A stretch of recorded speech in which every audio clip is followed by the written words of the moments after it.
ಅಮ್ಮ ಲಲಿತಾ ಅವರೇ ನಮಸ್ಕಾರ. ಅಮ್ಮ ಲಲಿತಾ ಅವರೇ ನಮಸ್ಕಾರ. ನೋಡಿ ಕಡೆ ಏನಾಯ್ತು ಅಮ್ಮ, ಏನಾಯ್ತು? ಫೇಸ್ಬುಕ್ ಫ್ರೆಂಡ್ ಆಗಿ ಮಾತಾಡ್ಕೊಂಡಿದ್ದು. ಆಮೇಲೆ ನನ್ನ ನೋಡೋಕೆಲ್ಲ ಬರ್ತಿದ್ರು. ನನ್ನ ಸ್ವಲ್ಪ ತುಮಕೂರಲ್ಲಿ ಕೇಸ್ ಮಾಡಿದ್ವಿ. ನಾನೊಂದು ಹುಡುಗನ ಇಷ್ಟಪಟ್ಟಿದ್ದೆ, ಮದುವೆ ಆಗಬೇಕು ಅಂತ. ಹುಡುಗನ ಕೇಸ್ ಮಾಡಿ ಜೈಲಿಗೆ ಕಳಿಸಿದ್ವಿ ನಾವು. ಜೈಲಿಗೆ ಕಳಿಸಾದ್ಮೇಲೆ ಯಾವುದೋ ಒಂದು ಗಂಡ ಹೆಂಡತಿ ವಿಷಯದಲ್ಲೆಲ್ಲ ಗಲಾಟೆ ಈ ಥರ ಏನೋ ಪ್ರಾಬ್ಲಮ್ ಆಗಿತ್ತು ಸರ್. ನಮಗೆಲ್ಲ ಸ್ವಲ್ಪ ಜಾಸ್ತಿನೇ ಪ್ರಾಬ್ಲಮ್ ಆಗುತ್ತೆ. ಇವರಿಗೆ ಎಲ್ಲ ಥರನೂ ಹೇಳ್ಕೊಂಡಿದ್ದೆ ನಾನು, ಒಳ್ಳೆ ಫ್ರೆಂಡ್ ಆಗಿ ಈ ಥರ ಹಿಂಗೆ ನನಗೆ ಪ್ರಾಬ್ಲಮ್ ಆಯಿತು ಅಂತ ಅನ್ನೋಕ್ಕೆ ಎಲ್ಲರಿಗೂ ಗೈಡ್ ಮಾಡೋರು. ಆವತ್ತು 8ನೇ ತಾರೀಕು ತುಮಕೂರಿಗೆ ಬಂದರು ನಾನು ನೋಡೋಕ್ಕೆ ಅಂತ ಹೇಳ್ಬಿಟ್ಟು. ನೋಡೋಕ್ಕೆ ಅಂತ ಬಂದವರು ಮಂದಾರ ಹಿಲ್ಸ್ಗೆ ಕರ್ಕೊಂಡೋಗಿ ಮಧ್ಯಾಹ್ನ ಅವ್ರಿಗೆ ಒಂದು ಕಾಲ್ ಬಂತು ಸರ್. ಕಾಲ್ ಬಂದಾಗ ಹೆಂಡತಿ ಥರ ಮಾತಾಡೋದು ಅವ್ರ ಜೊತೆ. ನನಗೆ ಗೊತ್ತಾಗಲಿಲ್ಲ. ನಾನು ಕೇಳಿದೆ, ಓಪನ್ ಆಗಿ ಕೇಳಿದೆ, ನಾನು ಇಷ್ಟೆಲ್ಲ ಹೇಳಿದ್ದೀನಿ, ನನ್ನ ಹತ್ರ ಏನು ಹೇಳ್ತಾ ಇಲ್ಲ, ಒಳ್ಳೆ ಫ್ರೆಂಡ್ ಆಗಲ್ಲ, ಒಳ್ಳೆ ತಂಗಿಯಾಗಿ ಹೇಳ್ಬಿಡು ನೀನು ಅಂತ ಕೇಳಿದೆ. ಏನೂ ಇಲ್ಲ, ಆ ಥರ ಏನೂ ಇಲ್ಲ, ನಮ್ಮ ಚಿಕ್ಕಮ್ಮ ಹಂಗೆ ಹಿಂಗೆ ಅಂತ ಅಂತಿದ್ರು. ಸರಿ ಆಯಿತು ಅಂತ ನಾನು ಏನಕ್ಕೂ ತಲೆ ಕೆಡಿಸ್ಕೊಳ್ಳಿಲ್ಲ ಸರ್, ಸುಮ್ಮನೆ ಅದೇ. ಸಂಜೆ ಆಯಿತು, ಟೈಮ್ ಆಗೋಗಿತ್ತು. ಊರಿಗೆ ಹೋಗು ಅನ್ನೋದಕ್ಕೆ ನಾನು ಹೋಗಲ್ಲ ಅಂತಂದ್ರೆ ನಾನು ಜಾತ್ರೆಗೆ ಹೋಗಿದ್ದೆ ಸರ್, ಗೋಡೂರು ಜಾತ್ರೆಗೆ ಹೋಗಿದ್ದೆ. ಅವರು ಬಂದರು ಕರ್ಕೊಂಡು. ತಿರ್ಗಿ ಟೈಮ್ ಆಗಿತ್ತು ಅಂತ ಹೋಗಂದ್ರು, ಹೋಗಲಿಲ್ಲ ಸರ್, ರಿಟರ್ನ್ ವಾಪಸ್ ಹೋಗಲಿಲ್ಲ. ಇಲ್ಲ ಟೈಮ್ ಆಗಿದೆ ನನಗೆ, ನಾನು ಊರಿಗೆ ಹೆಂಗೆ ಹೋಗಲಿ, ಹಂಗೆ ಹಿಂಗೆ ಅಂದರು. ಓಕೆ ಅಂದ್ರೆ ಸುಮ್ಮನೆ ಅದೇ ಸರ್. ಅಲ್ಲಿಂದ ಸ್ಟಾರ್ಟ್ ಮಾಡಿದ್ರು, ಮದುವೆ ಮಾಡ್ಕೊಂತೀನಿ ಅಂತ ನಾನು ಹೇಳಿದೆ. ನಾನು ಇರೋ ಪ್ರಾಬ್ಲಮ್ ಎಲ್ಲ ಹೇಳಿದೆ ಸರ್ ಅವರಿಗೆ. ಈ ಥರ ನನ್ನ ಪರಿಸ್ಥಿತಿ ಐತಪ್ಪ, ನಾನು ಈ ಥರ ನಾನು ಹುಡುಗನ ಮದುವೆ ಮಾಡ್ಕೊಬೇಕು ಅಂದರೆ ಜೈಲಿಗೆ ಕಳಿಸಿರೋದ್ರಿಂದ ನಾನು ಯಾರೇ ಕಂಡಕ್ಕೂ ಮದುವೆ ಆಗೋಕ್ಕಾಗಲ್ಲ. ನಾನು ಏನಾದರೂ ಮದುವೆ ಅಂತ ಆದರೆ ನಾನು ಸತ್ತೋಗ್ಬಿಡ್ತೀನಿ, ನಿಮ್ಮ ಲೈಫ್ಗೂ ನಾನು ಬದುಕೋಕ್ಕಾಗಲ್ಲ ಅಂತ ಎಲ್ಲ ಹೇಳ್ಕೊಂಡಿದ್ದೆ ಸರ್. ನಾನು ಹೇಳ್ಕೊಂಡ್ರೆ ಹುಡುಗ ಕೇಳಲಿಲ್ಲ. ಒಂದು 11ನೇ ತಾರೀಕುವರೆಗೂ ತುಂಬ ಟಾರ್ಚರ್ ಕೊಟ್ಟ ನನಗೆ. ತುಂಬ ಟಾರ್ಚರ್ ಕೊಟ್ಟು ಅವ್ರ ಊರಿಗೆ ಬಂದಿದ್ದ, ನನ್ನನ್ನು ಕರ್ಕೊಂಡ್ಬಂದಿದ್ದ. ಅವ್ರ ಅಪ್ಪ ಅಮ್ಮಂಗೆ ಏನೋ ಒಂದು ವಿಷಯ ಹೇಳೋಣ ಅಂತ ಬಂದೆ. ಅವ್ನು ಕಾಲು ಹಿಡ್ಕೊಂಡ, ಹೇಳ್ಬೇಡ ಯಾರೇ ಕಾರಣಕ್ಕೂ ನಮ್ಮ ಅಪ್ಪ ಅಮ್ಮಂಗೆ ವಿಷಯ ಹೇಳ್ಬೇಡ ಅಂತ ಅಂದ. ಸರಿ ಬಿಡು ಆಯಿತು ಅಂತ ಅವ್ರ ಅಪ್ಪ ಅಮ್ಮ ಮುಖ ನೋಡ್ಕೊಂಡು ನಾನು ಏನು ಹೇಳಿಲ್ಲ ಸರ್. ನನ್ನ ಕಡೆ ನಾನು ಹೋಗ್ಬೇಕಾದ್ರೂ ತುಂಬ ಟಾರ್ಚರ್ ಕೊಡ್ತಿದ್ದ. ನಾನು ಮಾಡಿದೆ, ಮರಿಗಿರಿಲಿ ವಿಷ ತಂದು ಕುಡಿದ್ಬಿಟ್ಟೆ. ವಿಷ ತಂದು ಕುಡಿದಾಗ ಇವನೇ ಆಸ್ಪತ್ರೆಗೆ ಕರ್ಕೊಂಡು ಹೋದೆ. ನನ್ನನ್ನು ಆಸ್ಪತ್ರೆಗೆ ಕರ್ಕೊಂಡೋಗಿ ಸೇರಿಸಿದ ಆಸ್ಪತ್ರೆಗೆ. ಅವರು ಪೊಲೀಸ್ನವ್ರು ಬಂದರು, MNC ಮಾಡ್ತಾಯಿದ್ರು. ಆ ಟೈಮಲ್ಲಿ ನಾನು ಫ್ರೆಂಡು ಅಂತ ಹೇಳಿದೆ ಸರ್. ಆ ಟೈಮಲ್ಲಿ ಇವನು ಕೇಳಿದ್ರು, ಲೋವರ್ಸ ಏನು ಅಂತ ಕೇಳಿದ್ರು. ಇವನು ಏನು ಹೇಳಿದ್ನೋ ಗೊತ್ತಿಲ್ಲ ಸರ್ ನನಗೆ. ಅವನು ಇನ್ನು ಹೆದರ್ಕೊಂಬಿಟ್ಟು ಅಲ್ಲಿಂದ ಕರ್ಕೊಂಡು ಹೊಂಟ್ಬಿಟ್ಟ ತುಮಕೂರಿಗೆ. ಅವ್ರು ಬರ್ಕೊಂಡು ಕೊಟ್ಟರು, ತುಮಕೂರಿಗೆ ಹೋಗಪ್ಪ ಎಮರ್ಜೆನ್ಸಿ ಹುಡುಗಿ ತಗೊಂಡು ಅಂತ. ತುಮಕೂರಿಗೆ ಕರ್ಕೊಂಡು ಹೋದ್ಮೇಲೆ ಅಲ್ಲೂ ಪೊಲೀಸ್ನ ಕೇಳಿ MNC ಎಲ್ಲ ಮಾಡ್ತಾಯಿದ್ರು. ಆ ಟೈಮಲ್ಲೂ ಅಲ್ಲಿ ಅಡ್ಮಿಟ್ ಮಾಡಿಲ್ಲ ಸರ್ ನಮ್ಮನ್ನು. ಏನೇ ಬಂದರೂ ನಾನು ಇರ್ತೀನಿ ಅಂತೇಳಿ ಬರ್ಕೊಟ್ಟು ಬಂದ್ಬಿಟ್ಟ ಅವನು ನನ್ನನ್ನು ಕರ್ಕೊಂಡು. ಅದು ಪೊಲೀಸ್ನವ್ರು ಹೇಳಿದ್ರು, ಅವ್ರ ಅಪ್ಪ ಅಮ್ಮಂಗೆ ಫೋನ್ ಮಾಡಪ್ಪ ನೀನು ಅಂತ ಕೇಳಿದ್ರು. ಫೋನ್ ಮಾಡಲಿಲ್ಲ ಸರ್ ಇವನು. ಇಲ್ಲ ನಾನೇ ನೋಡ್ಕೊತೀನಿ ಅವ್ರಿಗೆ ಹಂಗೆ ಹಿಂಗೆ ಅಂತ ಕರ್ಕೊಂಬಂದು. ಮನೆಗೆ ಬಂದ ಮೇಲೆ ತುಂಬ ಟಾರ್ಚರ್ ಕೊಟ್ಟ ಸರ್. ನನ್ನ ಮದುವೆ ಆಗಲೇಬೇಕು, ನಿಮಗೆ ಆಗಲೇಬೇಕು ಅಂತ ತುಂಬ ಟಾರ್ಚರ್ ಕೊಟ್ಟ. ನಾನು ಕೊಳ್ಪಟ್ಟೆ ಎಲ್ಲ ಹಿಡಿದು ಆಚೆ ಎಲ್ಲ ದುಡ್ಡು ಬಿಡಲಿಲ್ಲ ಸರ್. ಫೇಸ್ಬುಕ್ ಎಷ್ಟು ವರ್ಷದಿಂದ ಫೇಸ್ಬುಕ್ ಅಲ್ಲಿ? ತುಂಬ 1.5 ವರ್ಷ 2 ವರ್ಷ ಅನ್ಕೊಳ್ಳಿ. ಫೇಸ್ಬುಕ್ ಅಲ್ಲಿ ಫ್ರೆಂಡ್ ಆಗಿ.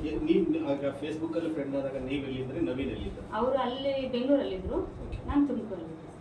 ಫೇಸ್ಬುಕ್ ಅಲ್ಲಿ ಪರಿಚಯ ಆಗಿತ್ತು. ಅಷ್ಟೊತ್ತಿಗೆ ನಾನು ಲವ್ ಮಾಡ್ತಿದ್ದೆ ಹುಡುಗನ ಜೊತೆ. ಸ್ವಲ್ಪ ಜಗಳ ಆಡೋ ಟೈಮ್ ಇತ್ತು ಸರ್. ಮದುವೆ ಯಾವ ವರ್ಷದಲ್ಲಿ? 2024 ಡಿಸೆಂಬರ್ 13ನೇ ತಾರೀಕು. ನಾನೇನು ಮಾಡಿದೆ, ಇಲ್ಲ ಅಪ್ಪ ನಾನು ಯಾರೇ ಕಾರಣಕ್ಕೂ ನೀನು ಮದುವೆ ಆಗಲ್ಲ ಅಂತೇಳಿ ಕೈ ಕುಯ್ಕೊಂಡೆ. ಅಲ್ಲಿ ಬ್ಲಡ್ ಹೋಗ್ತಿತ್ತು ಸರ್. ನೈಟು ಪಾಯ್ಸನ್ ಎಲ್ಲ ತೊಗೊಂಡು ತುಂಬ ಸುಸ್ತಾಗ್ತಿತ್ತು. ನಾನೇನು ಮಾಡಿದೆ, ಅವನು ಒದೆ ಕೊಟ್ಟ ಒಂದು ಏಟ ಕೈ ಕುಯ್ಕೊಳಕ್ಕೆ. ನನಗೆ ಮಾತ್ರ ಸುಸ್ತಾಗ್ಬಿಡ್ತು. ಹಂಗೆ ಹಾಸಿಗೆ ಹಾಸಿತ್ತಲ್ಲ, ಹೋಗಿ ಮಲಿಕೊಂಡೆ ಸರ್. ಅದ್ರಾಗೆ ನಾನೇನು ಮಾಡಿದೆ, ನೀರು ಕುಡ್ಸಕ್ಕೆ ನನ್ನ ತಲೆ ಎತ್ತುತ್ತಾನೆ ಅಂತ ಅಂದ್ಕೊಂಡಿದ್ದೆ ನಾನು. ನನಗೆ ಗೊತ್ತಿರಲಿಲ್ಲ ತಾಳಿ ಕಟ್ಟೋಕ್ಕೆ ಅಂತ ಹೇಳ್ಬಿಟ್ಟು ಸಡನ್ನಾಗಿ ತಾಳಿ ಕಟ್ಬಿಟ್ಟು ಇದು ಮಾಡ್ತೀನಿ. ನನಗೆ ಅವಾಗ ಏನೋ ಒಂಥರ ಆಗ್ತಿತ್ತು. ನಾನು ಇದನ್ನು ಹಿಂಗೆ ಮಾಡ್ಬಿಟ್ನಲ್ಲ ಅಂತೇಳ್ಬಿಟ್ಟು ಮೊಬೈಲ್ ಆನ್ ಮಾಡಿಕ್ಕಿ, ಏನಕ್ಕೆ ನೀನು ನನಗೆ ಇದು ಮಾಡ್ತಿರೋದು ಅಂತ ಕೇಳೋದಕ್ಕೆ ಅವನೇನಂದ, ಈಗ ಏನಾರ ಮಾಡ್ಕೊ, ಈಗ ನೀನು ಕಟ್ಟಿದ್ದೀನಿ ಊರಿಗೆ ಹೋಗೋಂಬ ಅಂತ ಕೇಳ್ದೆ. ನಾನು ಊರಿಗೆ ಬರಲ್ಲ, ನಾನು ಕಿತ್ತಾಕ್ತೀನಿ ಇದನ್ನ ಅಂತ ನಾನು ಕೇಳಿದೆ. ಕಿತ್ತಾಕ್ತೀನಿ ಅನ್ನೋದಕ್ಕೆ ನಿನ್ಗೆ ಒದೆ ಕೊಡ್ತೀನಿ ನೋಡು, ಅಮ್ಮಕ್ಕೆ ಕಿತ್ತಾಕ್ಬೇಡ, ತಾಳಿ ಕಟ್ಟಿದ್ದೀನಿ 3 ಗಂಟೆ ಆಗಿದ್ದೀನಿ, ಕಿತ್ತಾಕ್ಬೇಡ ಅಂತ ಅವನೇ ಇದು ಮಾಡಿಕೊಂಡು ತಿರ್ಗಿ ಮೊಬೈಲ್ ರೆಕಾರ್ಡ್ ಎಲ್ಲ ಆಫ್ ಮಾಡ್ದ. ಅವನು ಮೊಬೈಲ್ ರೆಕಾರ್ಡ್ ಎಲ್ಲ ಆಫ್ ಮಾಡಿದಾಗ ಕೈಯೆಲ್ಲ ತುಂಬ ಬ್ಲಡ್ ಹೋಗ್ತಿತ್ತು. ಅಂದ್ರೆ ನಿಮ್ಮ ಪ್ರಮೇಯ ಇಲ್ಲದಲ್ಲೇ ಮದುವೆ ಆಗಿದ್ದಾನೆ? ಹೌದು ಸರ್. ಅಂದ್ರೆ ನಿಮ್ಗೆ ಆ ಮದುವೆ ಮೇಲೆ ಇಷ್ಟ ಇರ್ಲಿಲ್ಲ ಸರ್. ನಾನು ಅವನಿಗೆ ರಾಖಿ ಕಟ್ಟಬೇಕು ಅನ್ನೋ ಸ್ಥಾನದಲ್ಲಿ ನೋಡ್ತಿದ್ದೆ ಸರ್. ನಾನು ರಾಖಿ ಕಟ್ಟಬೇಕು ಅಂತ ಅನ್ನೋ ಸ್ಥಾನದಲ್ಲಿ ನೋಡ್ತಿದ್ದಳಿಗೆ ಆ ಥರ ಮಾಡ್ದ. ನಾನು 2 ಡೇಸು ತುಂಬ ಸಿಕ್ಕಾಬಟ್ಟೆ ಜಗಳ ಆಗೋಯ್ತು ಸರ್. ನಮಗೂ ಅವ್ರಿಗೂ ಸಿಕ್ಕಾಬಟ್ಟೆ ಅಂದರೆ ಹೆವಿ ಜಗಳ. ನಾನು ಈ ಥರ ಹಿಂಗೆಲ್ಲ ನನ್ನ ಪರಿಸ್ಥಿತಿ ಹಿಂಗೈತೆ ಎಲ್ಲ ಹೇಳ್ಕೊಂಡ್ರು, ನೀನು ಈ ಥರ ಮಾಡ್ಬಿಟ್ಟಲ್ಲ, ಒಳ್ಳೆ ಫ್ರೆಂಡು ಅಂತ ಸೇರಿಸ್ಕೊಂಡು ಈ ಥರ ಎಲ್ಲ ಇದು ಮಾಡ್ಬಿಟ್ಟಲ್ಲ, ನೀನು ಹುಷಾರಿಲ್ದಿದ್ರೆ ಹೆಂಗೆ ನೋಡ್ಕೊತಾರೆ ಫ್ರೆಂಡ್ಗಳು, ಅಣ್ಣನ ಸ್ಥಾನದಲ್ಲಿ ತಂಗಿ ಸ್ಥಾನದಲ್ಲಿ ನೋಡ್ತಾರೆ, ಈ ಥರ ಎಲ್ಲ ಮಾಡ್ದಲ್ಲ ಅಂತ ಕೇಳಿ ಜಗಳ ಆಡಿದೆ ಸರ್ 1 2 ಡೇಸು. ಅದಾದಮೇಲೆ ಅವ್ರಿಗೆ ಒಂದು ಮೆಸೇಜ್ ಬಂತು, ಏನೋ ಕೆಟ್ಟಿದೆ ಮೆಸೇಜ್ ಬಂತು. ಅದಕ್ಕೂ ಇನ್ನಿರುವರೆ ಜಾಸ್ತಿ ಇದಾಯಿತು. ಅವ್ರೇನು ಮಾಡಿದ್ರು, ಊರಿಗೆ ಹೋಗ್ಬಿಡ್ತೀನಿ ಅಂತ ಬಂದು ಒಂದು 2 ಡೇಸ್ ಬಿಟ್ಕೊಂಡು ಮತ್ತೆ ರಿಟರ್ನ್ ಬಂದಾದ್ಮೇಲೆ ನಾನು ಅನ್ಸ ಬಿಡತ್ತ, ನನ್ನ ಲೈಫ್ ಹಾಳಾಗೋಯ್ತು, ಇಲ್ಲಿಗೆ ಮುಗ್ದೋಯ್ತು, ಕೇಸ್ ಕೊಟ್ಟಿರೋದೆಲ್ಲ ತೊಗೊಂಡು ಕ್ಲಿಯರ್ ಮಾಡ್ಕೊಂಡು ಅತ್ತ ನಿಮ್ಮದೇ ಎಲ್ಲರೂ ಹೋಗಿ ಜೀವನ ಮಾಡ್ಕೊಂಡು ಕಳಿಸ್ಕೊಡೋಣ ಅಂತೇಳಿ ತೀರ್ಮಾನ ಮಾಡ್ಕೊಂಡು ಸುಮ್ಮನೆ ಇವನು ಹಂಗೆ ಅಂದ ಸರ್. ಎಲ್ಲದೂ ಕ್ಲಿಯರ್ ಮಾಡ್ಕೊಂಡು ನಮ್ಮ ಕಡೆ ನಾವು ಮದುವೆ ರೂಮ್ ಮಾಡ್ಕೊಂಡು ಅಪ್ಪ ಅಮ್ಮನ ನೋಡ್ಕೊಂಡಂಗಾಗುತ್ತೆ. ನಿನ್ನ ಜೀವನ ಇದು ನೀನು ಕೆಲ್ಸಕ್ಕೆ ಹೋಗು, ನಾನು ಕೆಲ್ಸಕ್ಕೆ ಹೋಗ್ತೀನಿ, ಆ ಕಡೆ ಅಪ್ಪ ಅಮ್ಮನ ನೋಡ್ಕೊಂಡು ಮನೆ ಕಟ್ಟಿಸ್ಕೊಂಡಿರೋಣ ಅಂತ ಹೇಳಿ ಚೆನ್ನಾಗಿ ನೋಡ್ಕೊಂಡಿದ್ರು ಸರ್. 29ನೇ ತಾರೀಕು ಅವ್ರ ಅಮ್ಮರಿಗೆ ವಿಷಯ ಹೇಳಿದೆ ಸರ್. ಫಸ್ಟೇ ಹೇಳಿದ್ದೆ ನಾನು ಅವರಿಗೆ, ಈ ಥರ ನಿನ್ನ ಮಗ ಹಿಂಗೆ ಮಾಡ್ದಾನಂತೆ. ಅವರು ಏನಕ್ಕೆ ಹಿಂಗೆಲ್ಲ ಮಾಡ್ಕೊಂಡ್ರಿ, ಹೇಳಿದ್ರೆ ನಾವೇ ಮದುವೆ ಮಾಡ್ತಿರ್ಲಿಲ್ವಾ ಅಂತ ಕೇಳಿದ್ರು. ನಾನು ಹೇಳಿದೆ, ನಿನ್ನ ಮಗ ನನಗೆ ಬಲವಂತದಿಂದ ತಾಳಿ ಕಟ್ಟಿದಾನಮ್ಮ, ಈಗ ಏನು ಮಾಡಬೇಕು ಅಂತ ಗೊತ್ತಿಲ್ಲ, ನನಗೆ ಏನಾದರೂ ಹೆಚ್ಚು ಕಮ್ಮಿ ಆದರೆ ನಾನು ಸುಮ್ಮನೆ ಬಿಡಲ್ಲ ಅಂತ ಹೇಳೋಕ್ಕೆ ಏನೂ ಆಗಲ್ಲ, ನಾನು ಎಲ್ಲ ಹೇಳಿ ಇದು ಮಾಡ್ತೀನಿ, ಸುಮ್ಮನೆ ಇದಾವ, ಚೆನ್ನಾಗಿದ್ದು ಇನ್ನು ಮುಂದೆನಾದ್ರು ಅಂತ ಅವ್ರ ಅಮ್ಮ ಹೇಳಿದ್ರು. ಹೇಳಿ ಒಡವೆ ತರಿಸ್ಕೊಂಡ್ರು ನನ್ನ ಹತ್ರ. ಅವ್ರ ಮಗನ ಕೈಲಿ ಕೊಟ್ಟು ಕಳಿಸಿದ್ರು ಜಾತ್ರೆಗೆ ಅಂತ ಒಡವೆ ಇಸ್ಕೊಂಡ್ರು. ಅದಾದ್ಮೇಲೆ 29ನೇ ತಾರೀಕು ಅವ್ರು ಮಾತಾಡಿರೋದು ರೆಕಾರ್ಡ್ ಇದೆ ಸರ್ ನನ್ನ ಹತ್ರ. ಕಳ್ಸ್ಕೊಂಡು ಕೊಡೋವ, ಕಳಿಸ್ತೀನಿ ಅವನ್ನ ಅಂತ ಅಂದು. ನಾನು ಅದೇ ನಂಬಿಕೆ ಮೇಲೆ ಸರಿ ಹೋಗು ಅಂತಂದ್ರೆ ಇವನಿಗೆ ಹೋಗೋಕೆ ಇಷ್ಟ ಇರಲಿಲ್ಲ ಸರ್. ಹೋಗು ಅನ್ನೋದಕ್ಕೆ ಏನಾಯಿತೋ ಗೊತ್ತಿಲ್ಲ, ಬರ್ಕೊಂಡು ಕೊಟ್ಟೆ ಸರ್ ಒಂದು ಚೀಟಿ ಒಳಗೆ. ಅದು ಮೊಬೈಲಲ್ಲಿ ಕನ್ನಡಕ್ಕೆ ಇಟ್ಕೊಂಡು ಅವನೇ ಬರ್ಕೊಂಡು ಕೊಟ್ಟ. ಏನಂತವ, ಈ ಥರ ಇಷ್ಟನೇ ತಾರೀಕು ಮದುವೆ ಆಗಿತ್ತು ನನಗೆ, ಈ ಥರ ಹೋಗ್ತಾ ಇದ್ದು ಪರ್ಸನಲ್ ಕೆಲಸದ ಮೇಲೆ ಊರಿಗೆ, ಒಂದು ವೇಳೆ ನಾನು ಬರ್ದಿದ್ರೆ ನಾನು ಹೆಂಡ್ತಿ ನಮ್ಮ ಮನೆಗೆ ಬರ್ಬೋದು, ಅಲ್ಲೂ ನಾನು ಏನಾದ್ರು ಇರಲಿಲ್ಲ ಅಂದ್ರೆ ಕಾನೂನು ಕ್ರಮ ಕೈಗೊಳ್ಬೇಕು ನನ್ನ ಮೇಲೆ ಅಂತ ಬರೆದು ಸೈನ್ ಹಾಕ್ಕೊಟ್ಟ. ನನ್ನ ಕೈಲೂ ಬರೆಸ್ಕೊಂಡೆ ಸರ್. 1 ವರ್ಷ ಆದ್ಮೇಲೆ ಬಂದು ನೀನು ನನ್ನ ಮನೆಗೆ ಸಂಸಾರ ಮಾಡಬೇಕು, ನಮ್ಮ ಮನೆಗೆ 1 ವರ್ಷ ತನಕ ಕರ್ಕೊಂಡು ಹೋಗಲ್ಲ, ಬೇಕಾದ್ರೆ 1 ವರ್ಷ ಆದಮೇಲೆ ಕರ್ಕೊಂಡು ಹೋಗ್ತೀನಿ ಅಂತ ಬರೆಸ್ಕೊಂಡ್ಬಂದ್ರು. ಅಲ್ಲಿಂದ ಬಂದಾದ್ಮೇಲೆ 3 ಡೇಸ್ ಚೆನ್ನಾಗಿ ಮಾತಾಡಿದ್ರು ಫೋನಲ್ಲಿ. ಮಾತಾಡ್ತಾ 1ನೇ ತಾರೀಕು ಏನಾಯ್ತೋ ಗೊತ್ತಿಲ್ಲ ಸರ್ ನನಗೆ. 1ನೇ ತಾರೀಕು ಫೋನ್ ಮಾಡಿ ಬರ್ತೀನಿ ಅಂತ ಅಂದು. ಸರಿ ಆಯಿತು ಬಾರಪ್ಪ ಅಂತ ಅಂದೆ. ಅಮ್ಮ ಹೊರಟಿರು, ನೀನು ಕಾಲಂಗ್ರ ತರ್ತೀನಿ, ನಾನು ನೀನೇನು ಇದು ಮಾಡ್ಕೊಂಬೇಡ, ಹೊರಟಿರು, ನಾನು ಬಂದು ದೇವಸ್ಥಾನಕ್ಕೆ ಹೋಗೋಣ, ಅವತ್ತು ನಿನ್ನ ಬರ್ತಡೇ ಎಲ್ಲೂ ಕರ್ಕೊಂಡು ಹೋಗಿಲ್ಲ, ಹೊಸ ವರ್ಷ ಕರ್ಕೊಂಡು ಹೋಗ್ತೀನಿ ಅಂತ ಹೇಳಿದ್ರು.